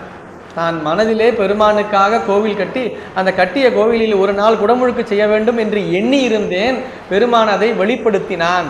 யாருக்கு? ஐயடிகள் காடவர்கோனுக்கு வெளிப்படுத்தி இதை உலகம் அறிய பெருமான் செய்தான் என்றால் அகத்திலே பெருமானை வழிபாடு செய்வது எந்த அளவிற்கு உயர்ந்ததுன்னு பார்க்கணும். புறத்தே செய்கின்ற வழிபாட்டையும் தாண்டி அகத்தே செய்கின்ற வழிபாட்டை பெருமான் ஏற்கின்றான் என்பதை காட்டுவதற்காகத்தான் இந்த வரலாறை அமைது. ஐயடியில் கடவுள் அந்த கோயிலுக்கு போகலன்னு அர்த்தம் கிடையாது. இப்படி ஒருவர் கோவில் கட்டியிருக்கின்றார் என்பதை இந்த உலகம் அறிய வேண்டும் என்பதற்காகவே அரசர்கிட்ட போய் சொல்றாரு சாமி.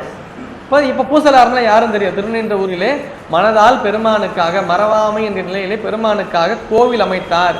நாளும் அவனுக்கு தன்னுடைய சிந்தையாலேயே அவன் பாலும் மற்ற பொருட்களையும் கொண்டு அபிஷேகம் செய்து அவனுக்கு குடமுழுக்கை செய்தார். அப்படிப்பட்ட பெருமகனார் நின்ற ஊர் பூசல் பரிவளையால் மாணிக்கும். மாணினா மங்கையர்க்கரசியார். மங்கையர்க்கரசியார் வரலாறு எல்லாருக்கும் தெரியும். ஞானசம்பந்த பெருமானை மதுரை என்பதைக்கு அழைத்து இங்கே இருக்கின்ற சமணர்களை எல்லாம் சமண கொள்கைகளை எல்லாம் முறியடித்து சைவ கொள்கைகளை நிலைநிறுத்தி சைவத்தை இந்த உலகம் அறிய செய்ய மதுரை என்பதை மட்டுமல்ல சைவ உலகமே அதை கொள்ள வேண்டும், திருநீற்றின் பெருமையை இந்த நாடு அறிய செய்ய வேண்டும் என்கின்ற மிக அற்புதமான ஒரு பணியை செய்தவர்கள் தான் மங்கையர்க்கரசியார். அதனால் மாணிக்கும் என்று மாணி என்று மங்கையர்க்கரசியாரை குறித்தது. அவர்களுக்கும் அடியேன், நேசனுக்கும் அடியேன். நேசநாயனார் இவர் ஒரு நெசவாளர், நெசவு தொழிலை செய்கின்றவர். இவர் அந்த வழிமுறையிலே மரபிலே வருபவர். நெசவு தொழில் செய்து வருகின்ற அடியார்களுக்கெல்லாம் வேட்டி துண்டு போன்றவற்றையெல்லாம் தந்து உதவுகின்ற அந்த பணியை தொடர்ந்து செய்து கொண்டிருந்தார் ஒரு நெசவாளர். இவர் சிவபக்தர், நெசவாளராக விளங்கினார். அவருக்கும் அடியேன் தென்னவனாய் உலகாண்ட செங்கனார்க்கடியேன். கோச்செங்க சோழன் என்கின்ற ஒரு சோழன். இவர் முற்பிறவிலே திருவானைக்கா என்று சொல்லப்படுகிற தலம் பார்க்கணும் இல்லையா, அந்த தலத்தில் சிலந்தி பெருமானை பூசித்தது, யானையும் பெருமானை பூசித்தது. சிலந்தி பெருமானுக்கு மேலே ஒரு சிலந்தி வலை அமைத்து பெருமான் மேலே எதுவும் பற்றக்கூடாது, தூசி விடக்கூடாதுன்னு ஒரு வலை அமைத்து பணி செய்தது. அங்கிருந்து யானை வந்தது. இப்படி ஒரு தூசி பெருமான் மேலே ஒரு ஒற்றெல்லாம் படிஞ்சிருக்கு. நம்ம அப்படியே நினைப்போம்ல, ஏதோ அழுக்கெல்லாம் இருக்குன்ட்டு யானை என்ன பண்ணுச்சு, அது தன்னுடைய மூக்கினாலே காற்றை தள்ளி அதை அழிச்சது. திருப்பி மறுநாள் இது இன்னொரு பந்தல் அமைக்குது, யானை திருப்பி எடுத்துருது. சிலந்திக்கு ஒரே சந்தேகம், யாரா இது தினம் இது மாதிரி நம்ம இது யாரை எடுத்து யானை தான் தெரிஞ்சது. இந்த யானை தான் இதை செய்யுதுன்னு சொல்லிட்டு யானையுடைய மூக்கிலே சென்று அது அமைந்ததான். யானை தன்னுடைய துதிக்கையை தரையில் அடைத்து அது இறந்தது. இந்த காற்றினால இது என்ன பண்ணுச்சா, முதல்ல சிலந்தியை அடிச்சுதான் போட்டு இது சிலந்தி அதனுடைய தும்பிக்கைக்குள்ள சென்றுச்சான். இது இரண்டுமே மாண்டது. அதனால் தும்பிக்கைக்குள்ள செஞ்ச அந்த யானை முக்திக்கு சென்றது, சிலந்தி மறுபிறவியை பெற்றது. ஏன்னா சிலந்தி தான் யானைக்கு போய் ஒரு இடையூறை ஏற்படுத்துச்சுல்ல. அதனால பணி செய்து தன்னை உயிரை நீத்த யானை முக்தியை பெற்றது. அந்த யானைக்கு ஒரு இடையூறை செய்து தன்னுடைய பணிக்கு இடையூறு தான், ஆனால் அது இடையூறு தானே. அதனால அதற்கு இன்னொரு பிறவியை பெருமான் தந்தாராம். என்ன பிறவியா தந்தாராம்? கோச்செங்கனான் என்கின்ற ஒரு பதவியை தந்தாராம். ஒரு மிகப்பெரிய அரசருக்கு ஒரு குழந்தை பிறக்கும் போது அந்த அரசியார் குழந்தை பிறக்கும் பொழுது சொல்றாங்களா அங்க இருக்க ஜோதிடர்கள், இந்த குழந்தை ஒரு நாழிகை கழித்து பிறந்தால் இந்த உலகத்தையே ஆளும், இது இந்த சோழ பேரரசுக்கு மிகப்பெரிய அரசராக விளங்கும்னு சொல்றாங்களாம். உடனே என்ன பண்ணாங்களா அந்த அம்மா, அப்படின்னா உடனே ஒன்று பண்ணுங்க, என்னை அந்த ஒரு நிமிடம் கழித்து பிறக்கிற மாதிரி என்னை தலைகீழ கட்டி தொங்க விட்டுருங்கன்ட்டான் அந்த அம்மா. இந்த கர்ப்பிணியாக இருந்த பெண் அவர்களை தலைகீழாக கட்டி விட்டாங்களாம் அவங்க. அப்போ அந்த குழந்தை பிறக்காது இல்லையா, அந்த நாழிகை தாண்டும் இல்லையா, அதற்கு பிறகு அந்த குழந்தை பிறந்துதான் அந்த ஒரு நாழிகை கழித்து. அப்படி பிறந்ததுனால அந்த குழந்தை கண்கள் முழுக்கவும் அப்படியே செம்மையாக விளங்கிதான். மொத்த ரத்தப்போக்கு கண்ணில் விழுந்திருக்கலாம் குழந்தைக்கு தலைகீழ வச்சதுனால. அப்போ அதுக்கப்புறம் இந்த குழந்தை பிறந்ததுனால கண்ணு செம்மையாக விளங்கியதால் அந்த அம்மையார் அந்த குழந்தையை பார்த்தாங்களாம். பார்த்துட்டு இனி கோச்செங்கனான் ஆக என்று சொன்னாங்களாம். அதனால செங்கனான் செம்மையான கண்ணை உடையவனாக விளங்க வேண்டும் என்று, கோ என்றால் அரசனாக நீ ஆவா என்று சொல்ல அந்த அம்மையார் உயிரை துறந்தார்கள். அவர்தான் பிற்காலத்திலே கோச்செங்க சோழர் என்று சோழ பேரரசுடைய மிகப்பெரிய மிகப்பெரிய பேரரசு. நீங்கள் நம்முடைய திருத்தொண்ட தொகையிலே பல அடியார்கள் சோழ நாட்டினுடைய அரசர்களாக விளங்கியவர்கள் தான். சோழர்களினுடைய அரசாட்சி என்பதும் அவருடைய காலம் என்பது மிக நீண்ட நெடியதாக விளங்கியது. அவருடைய இடம் பார்த்தீங்கன்னா கூட பரப்பளவும் மிக நெடிய பரப்பளவு. இங்கேருந்து பார்த்தீங்கன்னா இந்தியா தாண்டி இலங்கை, மலேசியா, சிங்கப்பூர், தாய்லாந்து, அவங்க பாட்டு ஐரோப்பா வரைக்கும் எங்கெங்கேயோ போயிருக்காங்க. ரொம்ப தூரம் சோழ பேரரசு விளங்கி இருக்குன்னு தெரியுது வரலாறுல. அது மட்டும் இல்லை, பல சிவ பணிகளை செய்திருக்கின்றார், சிவன் கோயில்களை எல்லாம் நிர்மாணித்திருக்கின்றார்கள். அந்த வகையில் கோச்செங்கனார் என்கின்ற இந்த சோழர் நம்முடைய 274 தலங்களில் கிட்டத்தட்ட 72 காவிரி கரையில் விளங்குகின்ற தலங்களை எல்லாம் கட்டிய பெருமை கோச்செங்க சோழருக்கு உரியது. 72 கோயில் கட்டுறா, அது எல்லாமே மாடக்கோயிலாக கட்டுகின்றார். கோச்செங்க சோழர் என்ன பண்ணுறாரு, கோயில் கட்டுற கோயிலெலாம் பார்த்தீங்கன்னா இங்கே திருவாரூர் பக்கத்தில் போய் தெரியும், எல்லாம் மாடக்கோயிலாக இருக்கும். மாடக்கோயிலில் எப்படின்னா கோயில் கீழே இருக்காது. நீங்கள் கோயிலுக்குள்ளே போனீங்கன்னா ஒரு படி ஏறி மேலே தான் போகணும். நன்னிலம், திருவாஞ்சியம் இதெல்லாம் போனீங்கன்னா பார்க்கலாம். நீங்கள் கோயிலுக்குள்ளே போயிட்டு ஒரு படி இருக்கும். படி ஏறி மேலே போய் தான் உள்ளே போகணும். படி ஏறி உள்ளே போனீங்கன்னா நந்தி இருக்கும். நந்திக்கு நேராக சின்னதாக தான் வழி இருக்கும். இவ்வளோதான் இருக்கும் வழி. நீங்கள் உள்ளே போய் தான் போகணும். உள்ளே போய் தான் கருவறை போய் பார்க்கணும். எல்லா தலமும் அப்படி தான் இருக்கும். அது ஏன்னா முற்பிறவியினுடைய பயனாகும். ஏன்னா போன பிறவியில் இவருக்கு கட்டி வச்சார்ல சிலந்தியை, அதை சிலந்தியார் ரொம்ப கட்டினார்ல, அதை வந்து யார் தடுத்து யார் மிகப்பெரிய இடையூறு ஏற்படுத்துறது? யானை. அதனால பார்த்தீங்கன்னா படியில் யானை ஏறாது. படி இருக்குல்ல, படி மேலே யானை ஏறாது. அதனால் யானை ஏறாத மாதிரி படியாக அமைச்சிருப்பார் கோயிலை. ஒன்று. ரெண்டாவது, மேலே அந்த வழி இருக்குல்ல, அந்த வழிக்குள்ளே யானை போக முடியாது. அது பேர் யானை புகா கோயில்னே பேர். மாட கோயில் எல்லாமே எப்படி இருக்குன்னா யானை புகா கோயில். யானை உள்ளே போக முடியாது அதுக்குள்ளே. அந்த மாதிரி வச்சிருப்பார் அந்த நீங்கள் இப்போ கூட போய் பார்க்கலாம் கோயிலை அகலெல்லாம் படத்தில் எல்லாம் பண்ணலாம். எப்படி ஏதாவது யானை உள்ளே போக முடியாது, படி ஏற முடியாது. ஏன்னா அது முற்பவே பிறவியினுடைய தொடர்பு. யானையினால் தானே நமக்கு இந்த பிறவி ஏற்பட்டது. அதனால கோயில் எல்லா கோயிலையும் மாட கோயிலாக அமைத்தாராம் கோச்செங்கனார். அப்படிப்பட்ட அந்த தென்னவனாய் உலகாண்ட செங்கனார்க்கடியேன் திருநீலகண்டத்து பாணனார்க்கடியேன். திருநீலகண்ட பாணனார் யாருன்னு எல்லாருக்கும் தெரியும். ஞானசம்பந்தரோடு உடனாக பயணித்து அவர் வந்து குலத்திலே அவர்கள் யாழ் வாசிக்கின்ற பாணர்கள் என்று சொல்லுவார்கள். யாழ் வாசிப்பது தான் அவருடைய குலம். அவருடைய அதுதான் அவருடைய பணி. ஞானசம்பந்தருடைய எல்லா பதிகளுக்கும் யாழினாலே அவர் மீட்டி அதை பண்களை எல்லாம் பின்காலத்திலே பண்கள்லாம் என்னன்றதெல்லாம் சொல்றது யாருன்னா இந்த நம்முடைய யாழ்ப்பாணர் திருநீலகண்ட யாழ்ப்பாணருடைய அந்த பரம்பரையில் வருகின்ற மதங்க சூளாமணியார் அவர்களுடைய வழிதான் பண்களையே நமக்கு எடுத்து காட்டுகிறார். பின்னே வருகின்ற பாணர் தான். பாணர் இல்லை என்றால் நமக்கு இந்த பண்ணினுடைய பயன்பாடெல்லாம் தெரியாமல் போயிருக்கும். அந்த திருநீலகண்டத்து பாணனா ஞானசம்பந்த உடனாகவே பயணிக்கின்றார். அந்த காலத்தில் குலத்தால் அவர்கள் மிக தாழ்ந்தவர்களாக சொல்லப்பட்டாலும் ஞானசம்பந்த பெருமான் அவரை ஒவ்வொரு தலத்திற்கும் அழைத்து சென்றார். எல்லா தலத்திலும் சொல்கிறோம்ல, அந்த காலத்தில் கோயிலுக்குள்ள இவங்க சில பேர்லாம் போகக்கூடாதுன்னா வச்சுருந்தாங்கலாம் சொல்லுவாங்க ஒரு காலத்தில். அப்படி எல்லா கோயிலுக்குள்ளையும் எல்லாரும் போகலாம், அரிஜன பிரவேசம்னு சொல்லிட்டு எல்லா கோயிலும் போகலாம்லாம் கொண்டு வந்தாங்க. சீர்திருத்தம்லாம் செஞ்சாருன்னு உண்மையிலேயே ஒரு காலத்தில் மிகப்பெரிய சீர்திருத்தத்தை செய்து ஞானசம்பந்தர் தான். யாழ்ப்பாணர் போன்றவர்களே எல்லாரையும் கோயிலுக்குள்ள அழைத்து சென்றார். நீலநக்கரனுடைய அவர் இல்லத்திலேயே அவரை உறங்குவதற்கு தூங்குவதற்கு இடம் வாங்கி தருகின்றார். யார் ஞானசம்பந்தர் செய்கிறாருன்னா அந்த காலத்திலேயே இந்த வேற்றுமை இல்லாத வாழ்க்கையை வாழ்ந்திருக்கின்றார்கள் அடியார் பெருமக்கள். அப்படி திருநீலகண்டத்து பாணனார்க்கு அடியேன் என்பதோடு சுந்தரமூர்த்தி நாயன்மாருடைய பட்டியலை நிறைவு செய்கின்றார். இதற்கு பிறகு என்னவனாம் அறநடியே அடைந்திட்ட சடையன் இசைஞானி காதலன் திருநாவலூர்கோன் அன்னவனாம் ஆரூரன் அடிமையட்டுவப்பர் ஆரூரில் அம்மானுக்கு அன்பராவாரேன் பாட்ட முடிக்கிறார்.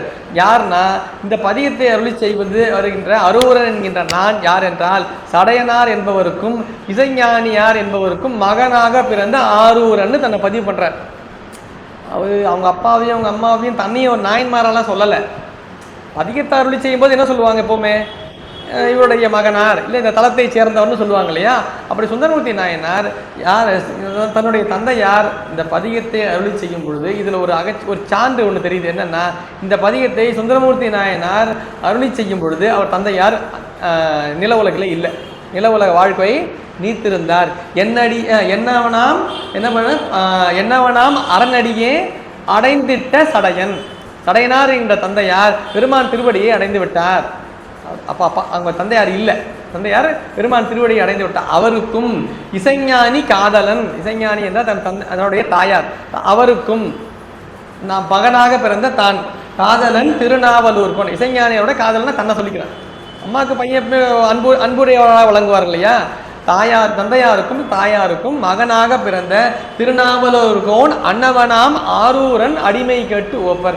என்னுடைய அடிமையாக விளங்குகின்ற இந்த பதிகத்தை யார் ஒரு கேட்டு ஓக்கின்றார்களோ அவர்கள் கேட்டு ஓப்பர் ஆரூரில் அன்மானுக்கு அன்பராவார். இந்த நான் அடிமை என்று கூறிய இந்த பதிகம் முழுவதையும் யார் ஒருவர் கேட்டு அதை உணர்கின்றார்களோ அவர்கள் ஆரூர் பெருமானுக்கு அன்பர்களாக விளங்குவார்கள். அதில் எந்த ஐயமும் இல்லை என்பதோடு இந்த பதிகத்தை நிறைவு செய்கிறார். அதனால் தெரியறது என்னன்னா அவர் 3 பேரை நாயன்மார் ஆக்கல. பின்னே வந்த திருத்தொண்டர் திருவந்தாதியிலே நம்பியாண்டார் நம்பிகள் இந்த 3வரையும் சேர்த்து 63 கொள்ளுகின்றார். அடியார்கள் 60 பேர். அருளி செய்தவரும் அவர் தந்தையாரும் சுந்தரமூர்த்தி நாயனாரை பெற்ற பெருமைக்குரியதனால் அவரும் ஒரு நாயன்மார் ஆகின்றார். தந்தையாரும் ஒரு நாயனார் ஆகின்றார். சடையனாரும் சிவப்பணி செய்கின்றார். அற்புத சிவப்பணிகளை எல்லாம் இந்த திருநாவலூரிலே செய்கின்றார். அப்படி அந்த சடையனாருக்கும் இசைஞானியாருக்கும் பிறந்த நாவலூர் கோடாகிய தான் என்பதை பதிவு செய்கின்றார் சுந்தரமூர்த்தி நாயனார். இப்போ இதில் தெரியறது என்னென்னா, நம்ம தொடக்கும் போது பார்த்தீங்கன்னா தில்லைவாழந்தனர் தொடங்கியிருப்பார். நிறைவு செய்யும் பொழுது பார்த்தீங்கன்னா தில்லைவாழந்தனர்ன்றது நம்ம நடுவில் சொன்ன மாதிரி தொகை அடியார் தான். தனி அடியாராக தொடர்ந்தது பார்த்தீங்கன்னா திருநீலகண்டத்து குயவனார்க்கடியேன்ல தொடங்கியிருப்பார். திருநீலகண்டத்து பாணனார்க்கடியேன்னு நிறைவு செஞ்சிருப்பார். திருநீலகண்டத்தில் தொடங்கி திருநீலகண்டத்தில் நிறைவுறுவதுதான் அடியார்களுடைய வாழ்க்கை முறைமை என்பதை பதிவு செய்யும் முகமாக திருத்தொண்டத்தகை முழுக்கமே நீலகண்டத்தில் தொடங்கி நீலகண்டத்தில் நிறைவு செய்வதாகவே அமைக்கப்பட்டிருக்கு. தனி அடியார்களாக பார்க்கும்போது நீங்கள் தில்லைவாழந்தனர் தொகையடியார் தான், அப்போ நீங்கள் அதை கணக்கில் வைக்க முடியாது. தனி அடியாராக பார்க்கும்போது குயவனாரில் தொடங்கி பாணனாரில் நிறைவு செய்கின்ற நீலகண்டம் தான் தொடக்கம், திருநீலகண்டம் தான் நிறைவு என்பதாக சுந்தரமூர்த்தி நாயனார் இந்த பதிகத்தில் பதிவு செய்கின்றார். இது அடியாருடைய வரலாறு மட்டுமல்ல, அடியார்களுக்கெல்லாம் நாம் என்றுமே அடிமைதான் என்பதை உணர்த்தும் முகமாக அமைகின்ற பகுதி. சுந்தரமூர்த்தி நாயனார் யார் என்றால் பெருமானுக்குடனிருந்து பணி செய்கின்ற பெருமானாலேயே தோழமையாக கொள்ளப்பட்ட மிகப்பெரிய ஒரு ஞானி. அவரே தன்னை அடியார்களுக்கெல்லாம் அடியார்தான் என்று சொல்லுகிறார் என்றால் நாமும் வழிபாடு செய்கின்ற ஒவ்வொருவருமே அடியார்கள் என்ற நிலையிலே இன்னொருவருக்கு நாம் எப்பொழுதுமே அடியார்கள் தான். அடியாருக்கு அடியார் ஆவேனே என்று பின்னே வருகின்ற பல்வேறு பதியங்களை சொல்லுவார். இப்பொழுதுமே நாம் அடியார்களுக்கு அடியார் தான். இன்னொரு அடியாருக்கு நம்ம எப்படின்னா அவருக்கு மேலேன்ற எண்ணமே நமக்கு இருக்கக்கூடாது. அப்படி இருந்தால் நாம் அடியார் இல்லைன்னு அர்த்தம். நாம் அடியார்கள் என்றால் யார் ஒருவர் பெருமானுக்கு அடிமைப்பட்டு இருக்கின்றார்களோ அவர்களுக்கு நாம் என்றுமே அடிமைதான் என்கிற நிலையை கொள்பவர்கள் தான் உண்மையான அடியார்கள். அப்படி யார் ஒருவர் இந்த பதிகத்தினுடைய உண்மை பொருளை உணர்ந்து இதில் குறிப்பிட்டிருக்கின்ற ஒவ்வொரு அருளாளர்களை வரலாற்றையும் உணர்ந்து அதை செவிவுற்று கேட்கின்றார்களோ அவர்கள் ஆரூர் பெருமானுக்கு நிறைவாக அன்பாராக ஆவார்கள் என்பதோடு இந்த பதிகத்தை சுந்தரமூர்த்தி நாயனார் நிறைவு செய்கின்றார் என்று சொல்லி இந்த அளவிலே திருத்தொண்ட தொகையை நாம் கிட்டத்தட்ட ஒரு 3 மாதங்களாக மிக விரிவான முறையிலே தொடர்ந்து சிந்தித்தோம். இப்படி சிந்திப்பதற்குரிய ஒரு அற்புத களமாக நம்முடைய சைவ சமய பக்தர் சபை நமக்கு விளங்குகிறது. அதற்கு நாம் நம்முடைய வாழ்நாள் முழுவதும் நன்றி கடன்பட்டவர்களாக விளங்குகின்றோம். இந்த 1 மணி நேரம் 1.5 மணி நேரமாக பெருமானுடைய சிந்தனையாகவே நமக்கு விளங்குவதற்கு அதற்கான ஒரு களத்தை நமக்கு அமைத்து தந்த பெருமைக்குரியவர்கள் இந்த திருச்சபையினர். இந்த நிகழ்ச்சியை ஏற்று போற்றுகின்ற அன்பர் பெருமக்களுக்கும் இந்த முன்னிருந்து நெறிப்படுத்திக் கொண்டிருக்கின்ற ஐயா அவர்களுக்கும் மற்றும் மருத்துவர் ஐயா அவர்களுக்கும் இருந்து கேட்ட அடியார் பெருமக்களாம் அனைவரின் பொன்னார் திருவடிகளுக்கும் சிற்றடியன் படைய கலந்த நன்றியும் வணக்கத்தையும் தெரிவித்துக் கொண்டு தொடர்ந்து 10ஆம் தேதி 10/7/2025 அன்று வியாழக்கிழமை மாலை 7 மணி அளவிலே நமது சபை வளாகத்திலே திரு வே முரளிகிருஷ்ணன் ஐயா அவர்கள், முரளிகிருஷ்ணன் ராமானுஜதாசன் அவர் வழங்கும் மகாபாரதம் என்னும் தலைப்பிலே சொற்பொழிவு நடைபெறும். அனைவரும் கலந்து கொண்டு பயன்பெறுமாறு கேட்டுக்கொண்டு அடுத்ததாக 15/7/2025 அன்று செவ்வாய்க்கிழமை மாலை 7 மணி அளவிலே நமது சபை வளாகத்திலே திரு வி கே ஸ்ரீதரன் அவர்கள் வழங்கும் இல்லாது ஒன்றில்லை சிவனே என்னும் தலைப்பிலே சொற்பொழிவு நடைபெறுகின்றது. மற்றும் 17/7